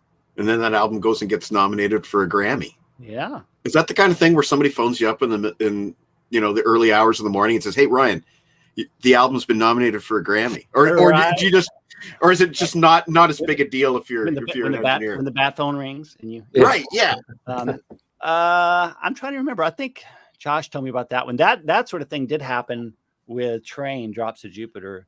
Brennan had called me and said, "Congrats, you're nominated for a Grammy." And that was the first one, and it was really cool. And that particular one, it's interesting with engineers and producers, because a lot of times the Grammy nominated thing comes in and it's like, well, the records you worked on won a Grammy and were nominated or whatever, but technically the engineer and producer doesn't receive the statue aside from a few categories. And they have like best engineered record, best produced, but then record of the year, I got the thing over here. Yeah, record of the year is for the producer and engineers too, and I'm one of the engineers on the song. So I legitimately was nominated for a statue, and nice. So I went and bought the tux and was on the floor, and Beyonce sitting right there, and all these people are just riding around me because I'm one of the artists, and it was pretty exciting to go to the ceremony and stuff and see all Holy smokes, I didn't know that part, John. You didn't tell me that part. Yeah, cool. And what he doesn't know, well, he does know, his sister was so pissed that she didn't get invited to go with. Right. Yeah. Pretty interesting thing. So it was cool to see all that, Yeah. Exciting time. But of course, you two won that year, Yeah. You did say that they were going to be big one day. Right. They came through. Yeah. They came through. Yeah. You got it. You got for Train. You did get it for Velvet Revolver, right? Uh-huh. I got and one. Then, I got on the wall here. I guess I can't really twist my computer around, but I have a Velvet Revolver for Slither. It won like Rock Song or something. I've got one Kelly Clarkson. Slayer for Eyes. Oh, you got a Slayer one. Slayer one. They won that year, and then a Kelly Clarkson. So Kelly Clarkson and Slayer. So that's diversity right there. It's pretty good. Yeah. I didn't know about the Slayer one. Yeah, that wasn't in my notes, John. No, I didn't have that in there. Yeah, I honestly didn't do a lot on that record. It was right around the mix, and we were doing some other record, Josh and I, and they were making a record, and they wanted Josh to kind of come in and sort of, oversee it, produce, and just make sure it was kind of getting done. And when it came time to mix, I jumped in there and kind of on a few of the songs, kind of sort of got the mix together, and then had to go finish other stuff while Josh could sort of, use my starting point in a way. And so it was cool. And those guys are actually really nice, I mean, they're, tough and mean, but I mean, Tom, the bass player, he's just super mellow and just chill, man, so. I've heard really good things about Tom Araya. A buddy of mine that writes for Kerrang magazine interviewed him one time, and he said that Tom had no issue asking his ridiculous questions. Like one of them was, how do you kill time on the tour bus? Do you see how many pencils you can stick in your pubes? And apparently Tom Araya was like, hey, that's a great question. Right. So, yeah, they're super guys, even though they look like you don't want to run into them in a dark alley somewhere. Yeah, Kerry King's a bit intimidating. Like, he was nice, and he was all good. And Tom just seems like the guy that would be at TGI Fridays in the bar, Yeah. Getting a $2 draft. Like, he just seems like that guy, Totally unlike the image of the. Yeah, exactly. So, well, that's cool. Yeah, it was fun. Now, Kelly Clarkson, you actually got a co-write. I did on a song. A couple of things. How'd that come about? Nice.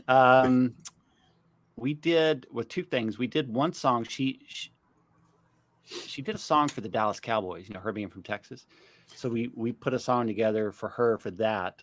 And I wrote on that one. And we had her come in and do the vocals and stuff. She's super cool, super down to earth. And that's how she appears on TV. She's exactly that way.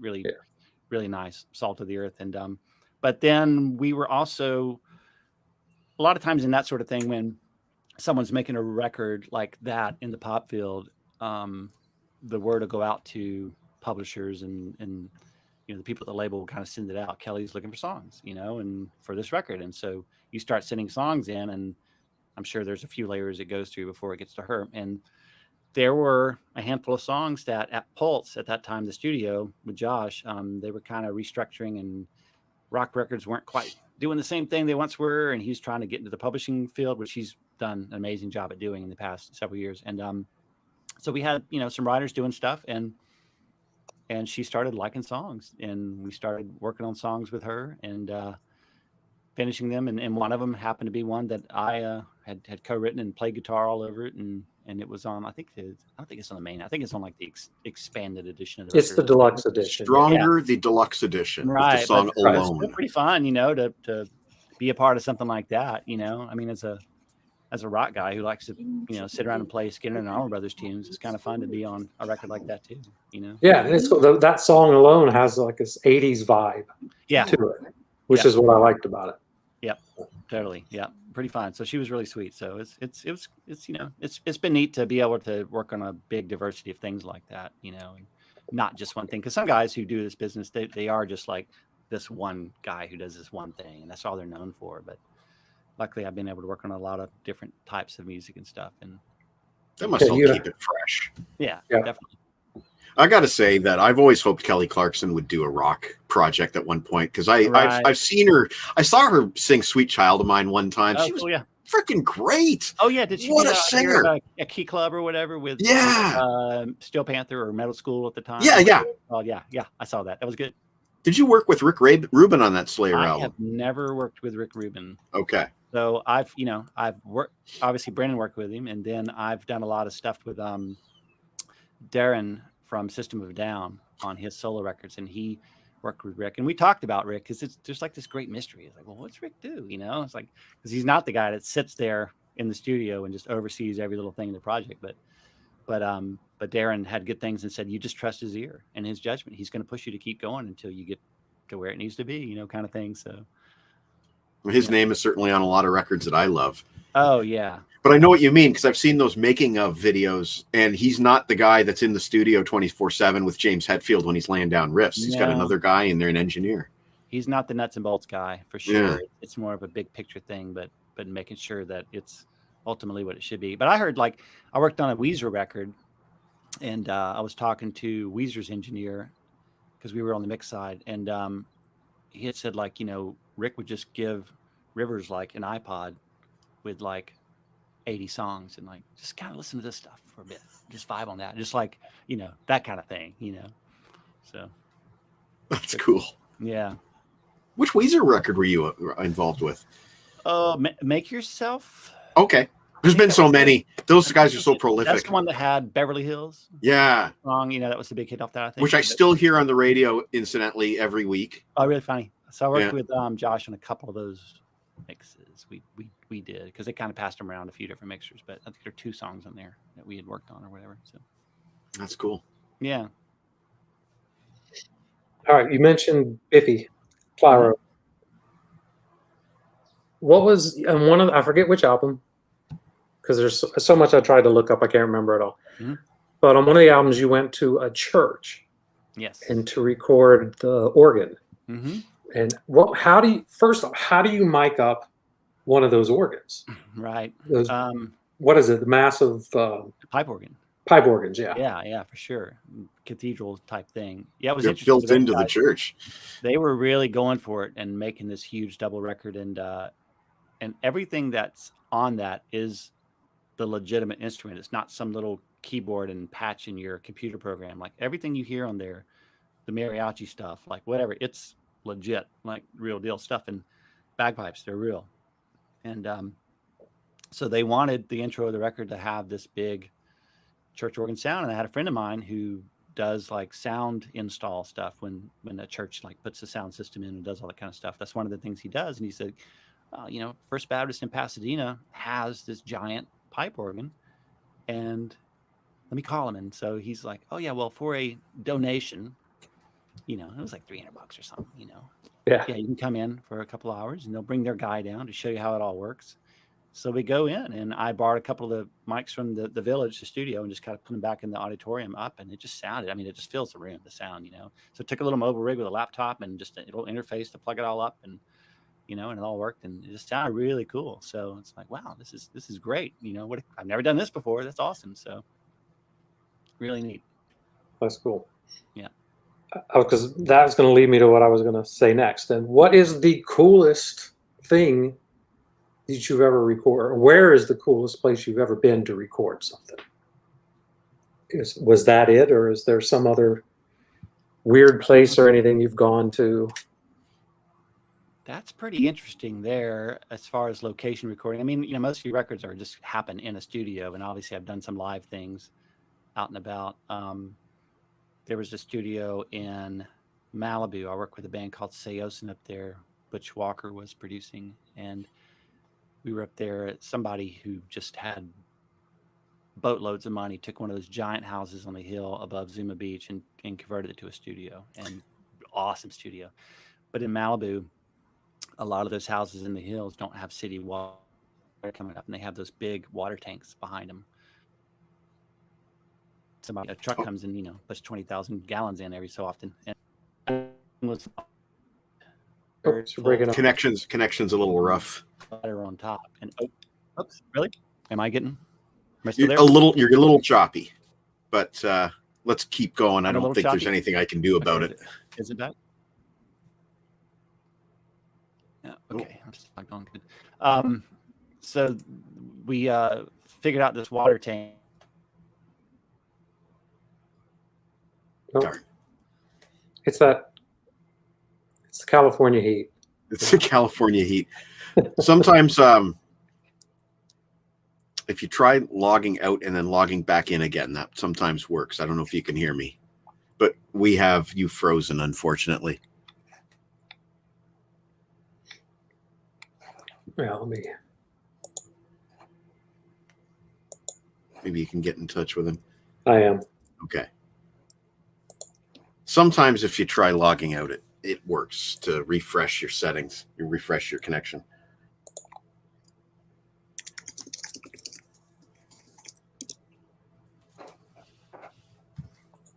All right, we'll see if he gets it. Okay.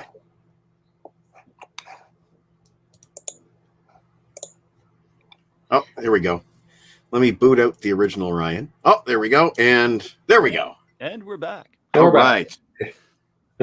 So there's a big water take behind the house, and we decided we were gonna like lower a mic down just inches above the water, and then we put a speaker up over the hole of the top, and it was the most amazing sounding reverb, you know. So all those records in the 50s and 60s, up until about the late 60s, they would just use acoustic spaces called chambers or whatever, and they put a speaker and a mic on the other end, and it would have all this echo and stuff, you know, and that's what the sound was. So we just said, let's try to make one of those, and it was really cool, you know, to figure that out and use something like that, you know. But aside from that, like recorded some live gigs that are kind of fun, you know, to do just in the moment, and that kind of stuff can be fun too. Now, in the studio, what's kind of the weirdest thing that they've had you record in a studio? Boy, there was something weird at Southern Tracks one time. This was a favor to somebody who was a friend of somebody else and whatever. And this lady came in. I mean, you know, I felt bad for her, but she came in and basically had a picture of what I could assume was her deceased husband. She set it up in the vocal booth, and she had some kind of spoken word that she just wanted to record to that. And I'm just like, boy. It's like, I feel bad for you, but I don't want to be here right now doing this. Like, this is weird, like, you know. So that's about it. But everything else has been pretty pretty normal, you know. Like everybody just shows up and gets. Oh, I did record a rap from jail. A rap from jail. I forgot which group we had in there. Some guys, and they're like, "Oh man, my boy's gonna call here in a minute. He's in jail. He's locked up. He gets his call, so just be ready." I'm like, "What?" And so it's like speakerphone, grab this mic, stick it over the speaker and whatever. And it's like, he's like, "Okay, y'all on?" It's like, "Yeah." And I'm like, hit record on the, DAT or where we record it. And it's like, this dude just starts freestyling from jail. I'm like, wow, there you go. Can't say I've ever done that before. So we were talking a couple of weeks ago to Dave Lismy of the Four Horsemen, and I think they're the only other band that did a vocal from jail. Although I have to ask him about that when we talk to him on July 16th. But I believe Frank C. Starr called in a lead vocal on a telephone from a jail cell on that album too. Awesome. So it's been done in the rock world. Yep. Nice. Yeah, that's right. That's right. Yeah. One of our viewers would like to know if you have any good stories about your hometown boys, Mastodon. I don't really know those guys. I did a mix of, there was something called the Unholy Alliance Tour. Right. Remember that. All these super heavy bands and whatever, and just mixing for them on that. And, but never got to work with them directly. And I wish I would have. I know Brennan did at some point. But in the late 90s, when I was there, they weren't quite a part of, whatever we had going on yet. And, because I came out here in 2001, so I kind of missed the boat on that. But those guys are awesome. And, I'm glad to see that they've had the success they have. And, Our buddy Eric here has an observation from the movie Sound City, which I'm sure you've seen. Rick Rubin casually saying to Tom Petty, "I think you're aiming lower than you should be today." I guess that is what Rick Rubin brings to the table. I guess if you're going to need somebody to motivate Tom Petty to aim a little bit higher, you need somebody of Rick Rubin's caliber. I think so. I mean, it's like Darren had told me, like, you just trust his ear because he's so, tuned into the music and whatever. And he keeps a certain amount of mystique to him, his whole thing, it seems, and so there are some people that are like, I'm not sure about all that, but he's got the track record to prove it. I mean, exactly. He comes out and like you say, if a guy like Tom trusts him, it's like, well, okay, he's obviously got something going on, because Tom's kind of proven many times that he doesn't really suffer fools and deal with anybody's BS. So, Yeah, absolutely. And in reference to him always being photographed on a couch, Rick Rubin kept the couch from floating away. Yeah, well. Hey man, I think if you're going to be working in comfort, work in comfort. Why not? Well, I mean, Brendan told me some things, and I don't want to say too much because I don't want to speak for Brendan. No. But definitely a funny thing is Blood Sugar Sex Magic, they were doing in that house up there. And, Brendan's had a lot of influence on that record, we'll say, sort of. And he's responsible for a lot of it. And just him saying that one day, Rick's up there and just like, I got to go and just, go to the dinner or whatever, and just kind of trying to get out of there. And the band's like, no. We're paying you to be here. You need to be a part of this. And him just like, Like, just the funny thing too. So one more Brendan story. I won't say too much, but Brendan had loads of great things to say about Rick, and obviously it was a huge part of his his path, and he got to be a part of some really cool records with Rick. But Brendan was out here, and things were going great, taking off, making some records, and had was going to buy a house out here. I think he already had a deposit on the house with the realtor. And then he wound up Thanksgiving at the Rainbow Bar and Grill with Rick, George Dacoulias, and Glenn Danzig. And he said when he sat there Thanksgiving dinner, when he had his family in Atlanta, and he looked around, he's like, I got to get out of here. And that's when he called Mike at Southern Tracks, like, hey, are you willing to invest and get the SSL? Let's get everything. Let's just make a studio in Atlanta that's every bit as good as anything in LA. And I want to come back. And he said it was only when Mike said, yeah, I'll make it happen. Everything's going to be fine, that Brennan made the move back to Atlanta. And that's what brought all that music through there, So, oh, that's cool. That's cool. Yep. Now, you got to work with Tom Petty's producer? Yep, that was George. Yeah, George. Yeah. One of the producers. Yep. What was that for? What did we do you remember? George? I'd worked on a couple things. We did this band called the Low Stars, which was 4 guys, sort of more acoustic. One of the guys was in the band Tonic. JJ. What was his name? The guitar player in Tonic. I forgot his name. He was Jeff Russo. Jeff Russo. There you go. Who's now a composer. He composes Exactly for right. Star Trek. Exactly right. So Yeah. he was a part of the band, and a really nice guy. But it was a very like Laurel Canyon, Crosby, Stills, Nash kind of thing. It was really cool. So once again, something really different for me to work on. So George was doing that record, and then he worked with another Irish artist. I forgot the guy's name, but that was fun because we had Steve Ferroni from the Heartbreakers come in and play drums on that, and he was great and just like a machine. He's so good, And that night, George was like, I got some little thing in Santa Monica. You want to go down there? And it's like, okay, yeah, sure. And it was at a bar called Harvell's, which holds probably 30 people, like just a regular small bar with a stage. And it was Tom Petty and the Heartbreakers celebrating 30 years as a band and just coming off the road. And they played. And they played all 50s and 60s covers. Wow. And I'm at the bar, and Jackson Brown's beside me. And then there's Stevie Nicks over there, and Bo Diddley played with them, and that was just like, wow, what's going on right now? This is ridiculous, because it was obviously an invite only. But I was with George. He's like, he's with me, come on in. Oh my God! So George is forever cool in my book, just because of that alone. So what the heck is it like looking across the room and seeing Stevie Nicks standing there? That's pretty wild. That's pretty wild. God. Yeah. Was Jeff Lynne there? Jeff Lynne was there. He sang "Runaway" by Del Shannon, which Del Shannon actually. I love that song. I think that's his favorite. I think the Wilburys covered that, didn't they, John? You're remember. Reviewing the Wilburys. You would know. I didn't review it. When we were on tour, Hot Chili Peppers won. And traveling, he actually went to Del Shannon's grave, like Jeff Lynne did, while we were on tour in 2019. Like, he's for real Del Shannon fan. So. Yeah, that's cool. Yeah. Yeah, it's things like that he'll text me. Yeah. And it's just like I'll get the phone, I'll look at it. Hey, I'm talking to Richie Sambora, or hey, I just worked with Billy Idol. Right. Right. You're a big Billy Idol fan. Yeah. That's some of the things that happened with Danny. Obviously, Danny knows tons of people, and his childhood was a little different than mine. Really? Just up with a Beatle as a dad, a little different. Huh.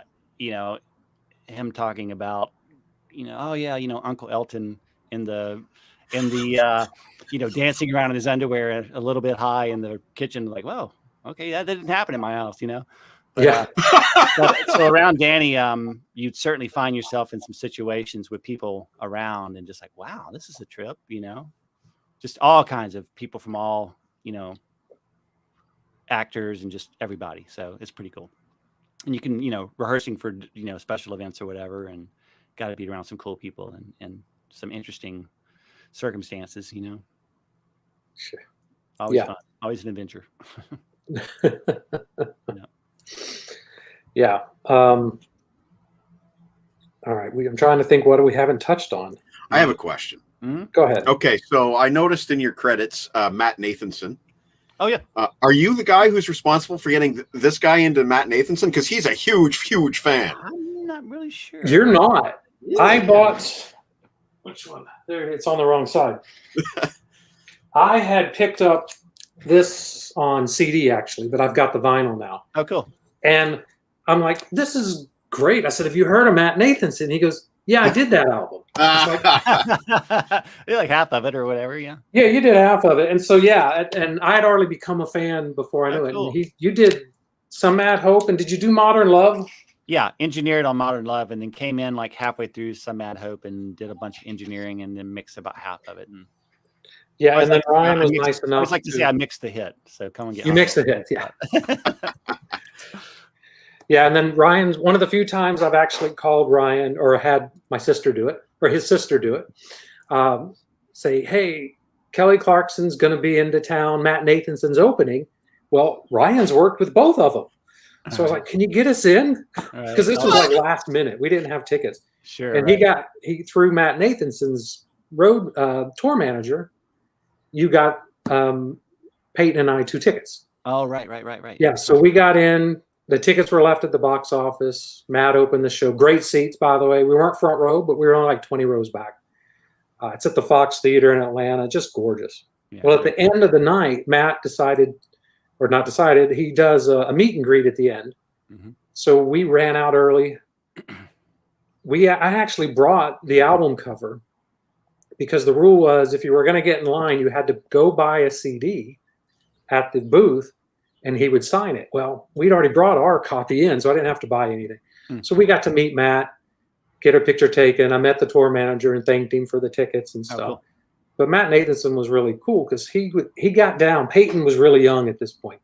He got down on his knees and talked to Peyton like she was the most important person in the room at that time. And that to me said a lot about his character and what he was like. So, is he just like that?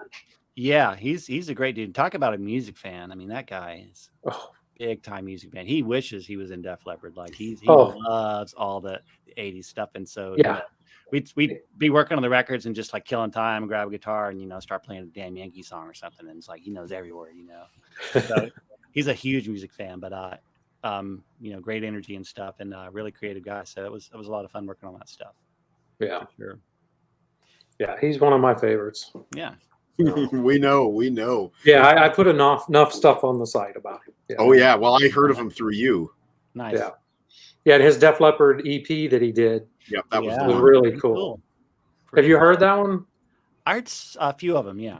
Yeah, the one he did with the acoustic song "Stage Fright."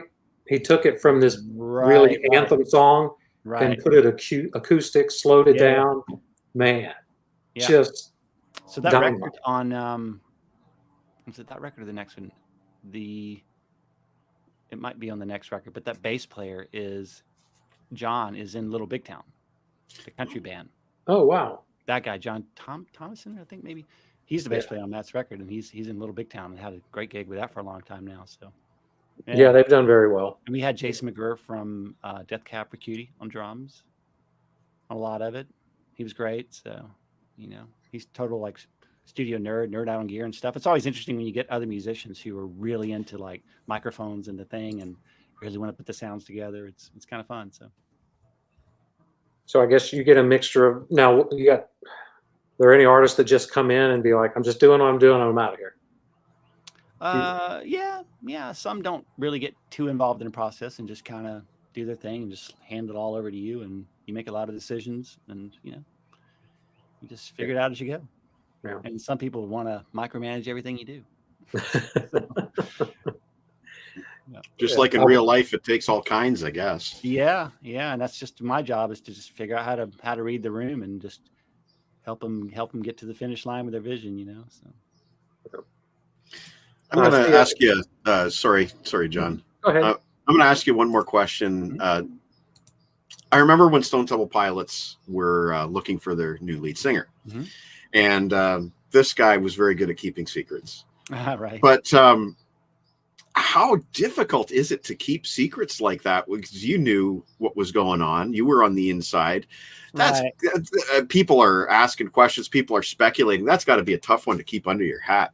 There was a lot of speculation going on, and I think one of the guys who kind of like obviously put it out there, they were looking for singers, but one of the things of if you showed up is like, yeah, you don't talk about this and don't post that you're here, and certainly no video and pictures and all that kind of stuff. We're trying to keep this under wraps. And there were a few people who kind of went against that, and it was just like, but they weren't even really considered anyway. I mean, these guys really cast a wide net, and they were really willing to try some different things. So we had some interesting characters come through, to say the least. And,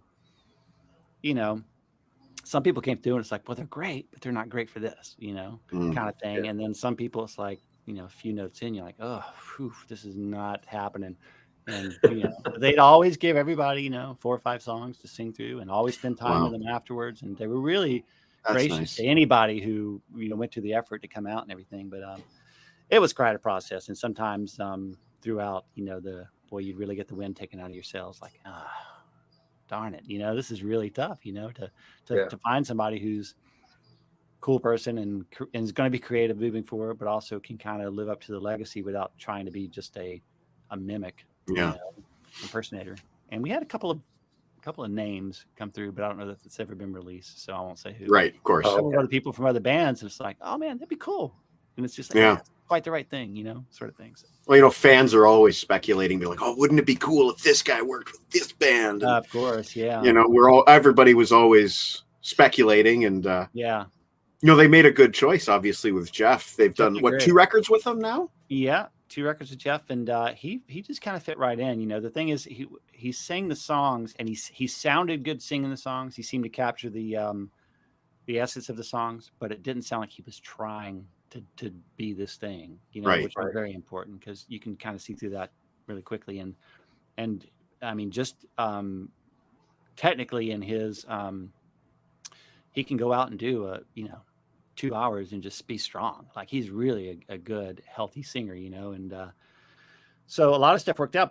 But after his audition, we did one of his audition so Rami from the Foo Fighters, and he used to be in the Wallflowers, keyboard player guy, had a cool studio that we did a lot of auditions at. But then Jeff's final audition was at 606, the Foo Fighters studio, Dave Grohl studio, and that Sound City console. Like, that's where we were doing it all on, And Jeff just kept sounding great, and so they would just throw ideas out, and he'd just start humming melodies and instantly just coming up with stuff. So that creative thing was really, really important, and certainly was a reason, why some people weren't really considered beyond, that first thing. So it was quite a process, and I was happy when they finally got it back together, and were able to start making a record, and those guys were able to tour again and just kind of continue playing the music, given all the circumstances. It was crazy couple of years between Chester and then Jeff and all that. And that's kind of why that second record was sort of a more laid back, somber record, and it means loss, that word Perdita. And so Perdita. That's this one.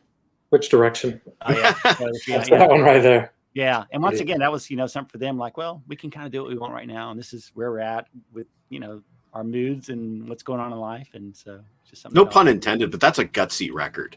Yeah. It really is. It's a real departure. And obviously, if somebody's a hardcore core fan, they're going to be like, raging rock and stuff. It's like, well, no, that's not what this is. But this is really them. And if you listen to every record, there's some pretty sort of laid back, artsy sort of stuff. And they just put a record together of all of it, and so something a little different. So we'll see what, those guys are going to tour again, get going. And I mean, it was a bumpy 2020 for them of we're playing, now we're not, we're playing, no, we're not, and so they'll get back out there, and hopefully we'll have a chance to jump back in and do something else.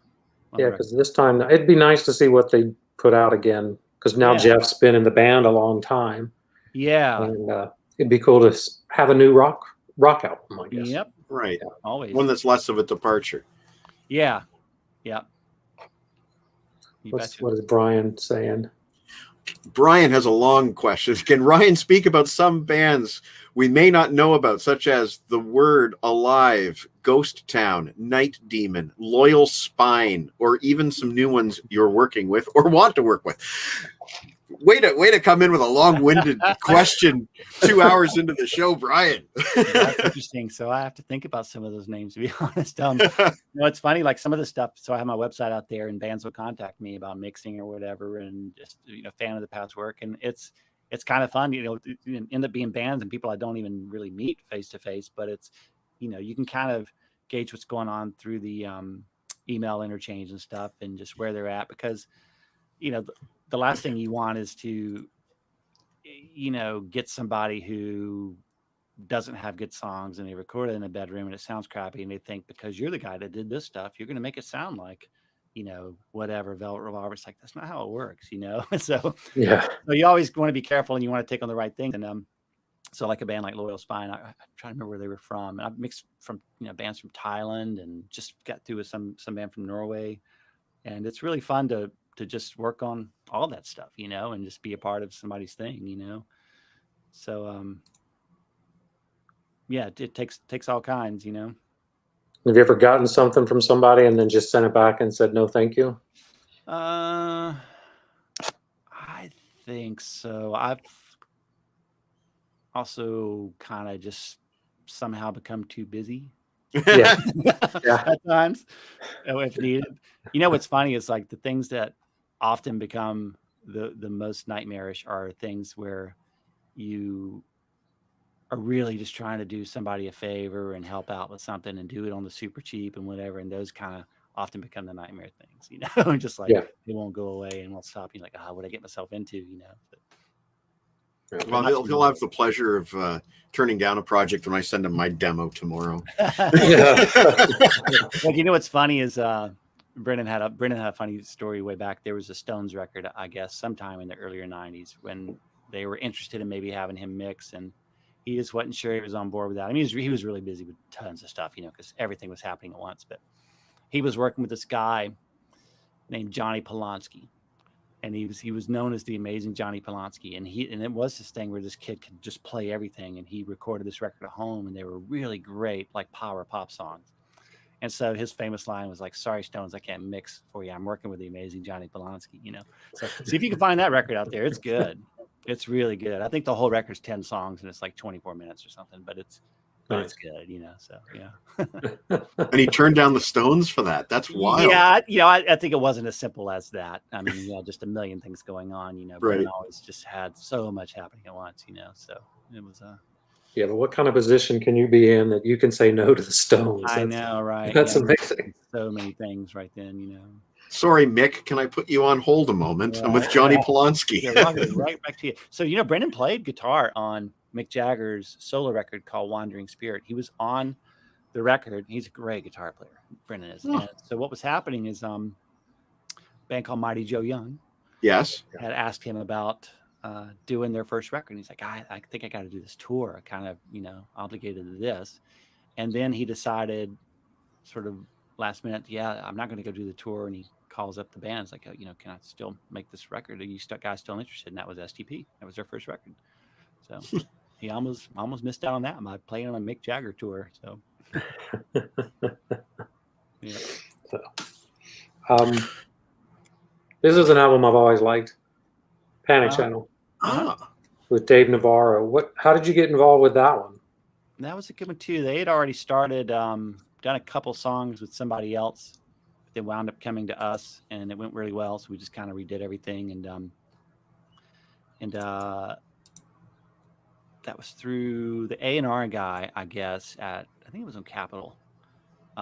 Sort of, knew Josh Abraham, and so brought it our way, and it went really well. Just from the first song. So continue making the whole record. So it's essentially James with a different singer, and it was fun working with Dave. Dave was a hoot. He's a real fun guy to be around, and real dark sense of humor, but funny. And so we had a good time, and it was a fun record to make. I think that record sounds really good too. I like the way it. No, I think it sounds great. And I remember after it was done or something, Dave put on his Facebook page, he like praised you on his page or something. All right, something like that. That's pretty cool. Yeah, that was pretty cool. They were fun to work with. So I've run into him a few times, since then. He's always really nice, really cool. I get the feeling that I mean, obviously your job must be artistically rewarding, and it certainly sounds like it has been over the years. But man, you've had some great just hangouts. Yeah, that can be a lot of it, And it's what's really great is when you meet these people, and especially early on, and some people that you consider big stars, and obviously, you know, coming from smaller town Georgia and being part of the MTV generation, I mean, all that stuff seems such a world apart, you know, back then. But when you meet and you hang out and you just find out you're kind of the same, and you know, and you know, you're doing a shot of Jack with Slash and talking about Aerosmith records and particular songs and this kind of stuff and just normal guitar geek stuff, you know, and it's like he's just like us, you know, he really is, you know, and it's like, so it's really cool when it kind of humanizes everybody, and people are nice, you know, because I mean, you know, occasionally you meet somebody who's kind of full of himself, but mostly everybody I've met has been, you know, really cool and pleasant to be around, and you know, and you know, sometimes when you're around them, you realize why they're there. They deserve to be there. Like they love what they're doing. They put a lot of time and effort into their craft, and like, okay, they deserve to be this here, you know. So, and it sounds like some of them, such as Matt Nathanson, are just naturally drawn to other people and to entertain and to create enjoyment out there. Yeah, and that guy truly just has the love for it in his heart. I mean, and the passion for the music. Yeah, it's pure passion. Absolutely there, 100% with that guy, you know. So it's not like he's trying to be a star and just make a hit. He really loves what he's doing, you know. So yeah, he lives and breathes it. Yeah, for sure. And he is the funniest guy. He's funny, yeah. Ever. I mean, when he's on tour, yeah, he's very good about interacting with the fans and in between songs and talking, but his humor is so self-deprecating. Yeah, sure. He's just hilarious. And yeah, I think that's why I like him so much. It's just he just seems like that's who he really is. He's authentic. Yeah, is I think what I feel. It's fun, and that can happen on records too, and that's part of you know, I mean, if I had to guess, like part of any success I've had in the business, there's the skill level for the technicalities of knowing which mic to use and plug it in and get use this EQ. That's just a part of it. You know, there's sort of like the bedside manner of a doctor. You know, it's the same kind of thing when I'm working with artists, and they're, you know, I get to make lots of records. They might get to make 1, 2, 3 if they're lucky, you know, and it's the most important thing in their life, you know, and it's their livelihood and stuff. And they've got to be in a situation where they're totally comfortable to create, to know that you're going to do a good job, but also just to put themselves out there and feel comfortable. So anytime I've worked with people, I feel like as much as my knowledge of the technicalities, my past of being a guitar player and being a part of bands and going and playing gigs 5, 6 nights a week, understanding that side of it, being able to have the conversations about, oh, you know, that one little lick in the bridge of that Aerosmith song on, you know, like, oh yeah, you know, just being the musician side of things and being relatable to them is a huge thing. And there's a certain, you know, psychology of just making them comfortable and just joking around with them. Like we joke around a lot in the studio. I never, even when it's big star, you know, Slash or Bono, I joked around. I worked with Michael Bolton one time, and he actually was really cool. And I just made some joke, and he got it. And right on, I was making some deep reference, and just I was his best friend after that, you know. So it really is that sort of thing of just like not treating them like, oh my gosh, you're this huge person, and can I do anything for you? Is everything okay? And just like, nah, just talk to them just like you talk to anybody, and that's the best way to relate to them, you know. That's cool. So I like hearing it when these people end up being cool people. You know, I like those stories. Yeah, most of the time, you know, it's the managers and the handlers, as we call them, can be the ones that are just like, oh man, give it a rest. Everything's gonna be fine. Like, you know, I'm a professional. I know what I'm doing. Everything's gonna be fine. Don't micromanage everything, you know. And it's, you know, it's usually the outside people. I know there's one guy you worked with a lot, and he gets a bad rap all the time, but you've never said a bad word about him. Fred Durst from Limp Bizkit. Fred, yeah, Fred. He's an interesting guy. It's interesting because I almost feel like he doesn't have like a huge amount of confidence and feel like he should be there in a way, but then he just makes him work harder to be there and to do it. And you know, we worked on that Significant Other record. Brendan mixed that, and I recorded some vocals on some of that stuff in Atlanta right when they were kind of on their way up. And And he was always okay, with me, and respectful and all good, and that was a huge record. And I saw them live on that tour, and they were actually really good, and the other guys in the band were pretty nice. And we went up to got to fly on a private jet up to Massachusetts and do the Mission Impossible song with them. It's like one of those days, fly them while they're on tour, do one song, fly back. It's kind of a rock star life there. But yeah, he was always okay, in the studio with us, and yeah. I don't know if those guys are still getting out there or not. It's one of those things. It's like that. Obviously, all that sort of rap metal from that era kind of fell out a bit, but it seems like everything kind of comes back at some point. Maybe people want to relive that nostalgia. Yeah, they're supposed to be doing another album. If I'm not mistaken, they've got like 50 songs done. Oh, wow. Already. Yeah. I think I saw something with Wes Borland. Yeah. Talking about it. So yeah, Wes was always really cool. Yeah. I mean, he's an artist for sure. Yeah. Well, John, I've got some Chinese food on its way. Do you have any final questions? We've been here for 2 hours, if you can believe right? it. Just kind of flew by. How about that did go by. No, I mean, we've It's like talked how I about got the Chinese food ordered while we were live and nobody was any the wiser. Right. We started off by talking about how hungry I was, and now I've got Chinese food coming. Make it happen. It's great. Oh, Gary says, great show, guys. My brother. Awesome. Oh, cool. Awesome. Hey, Gary. So, no, I think I'm good. I mean, I was going to ask about Jennifer Aniston, but we can do that some other time. Oh, and the restraining order I had to take out? And the restraining order No, I'm kidding. That's a heck of a cliffhanger there. Right. No, it's nothing like that. I did get to spend the day in a studio with Scarlett Johansson and got a big hug at the end, but I can't tell you who that was sort of with. Wow. Well, she is a singer, so a lot of people forget that she sings. Yeah. Okay, she sings. I do rather than sings. Yes. Yep, so, that's cool. I didn't know that one. Some strange circumstances. I was telling somebody last night I was doing sound for Danny in Brooklyn at more of a club show, and manager's like, I was in the sound booth. We're kind of elevated and kind of blocked off in the crowd. Hey, do you mind if Mike comes in, like stands with you at the sound booth? I'm like, yeah, Mike, whatever, sure. Mike Myers. Comes in and he's elbow to elbow with me and like, is this cool? I'm like, oh, sure, fine. I'm like, that's Wayne Campbell right there. That's awesome. Nicest guy you could ever imagine. But it's like that kind of stuff just happens every once in a while. You're like, wow, this is Twilight Zone, but just go with it. And he was cool, super cool. So we might have to get you back on to do some more stories after. Right, there's a couple of good ones. Yep, along the way. Well, it's good to see music coming back. It's good to see touring coming back, and I guess you will probably end up doing some work on the road once all that kicks back into full gear. And yeah, that'll be fun. Go ride around after being stuck at home for a year. We've got a Stone Temple Pilots box set to look forward to later this month, so that's cool.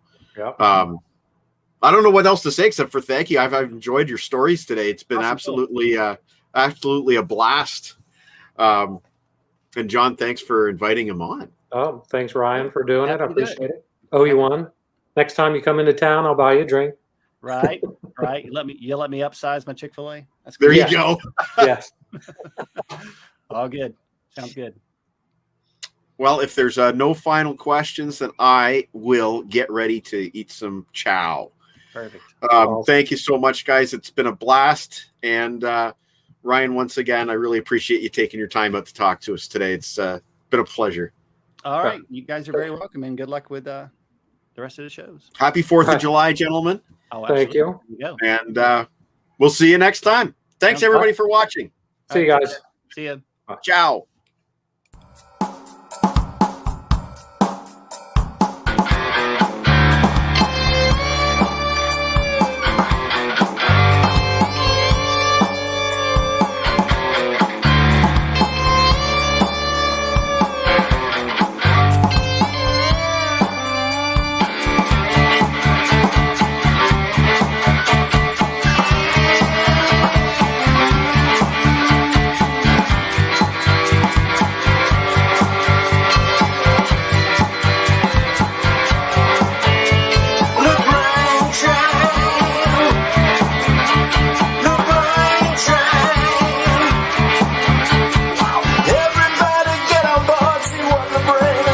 store, guaranteed 2,000 words or more. The brain train.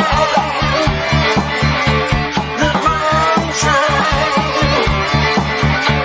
If rock and roll is what you crave, it's guaranteed to make your day. Stick around and what they've got to say.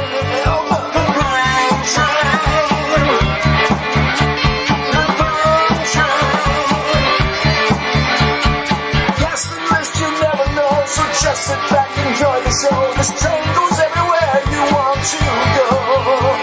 The brain train. The brain train. Give me a one-way ticket to anywhere and a glazed donut. To go, to go.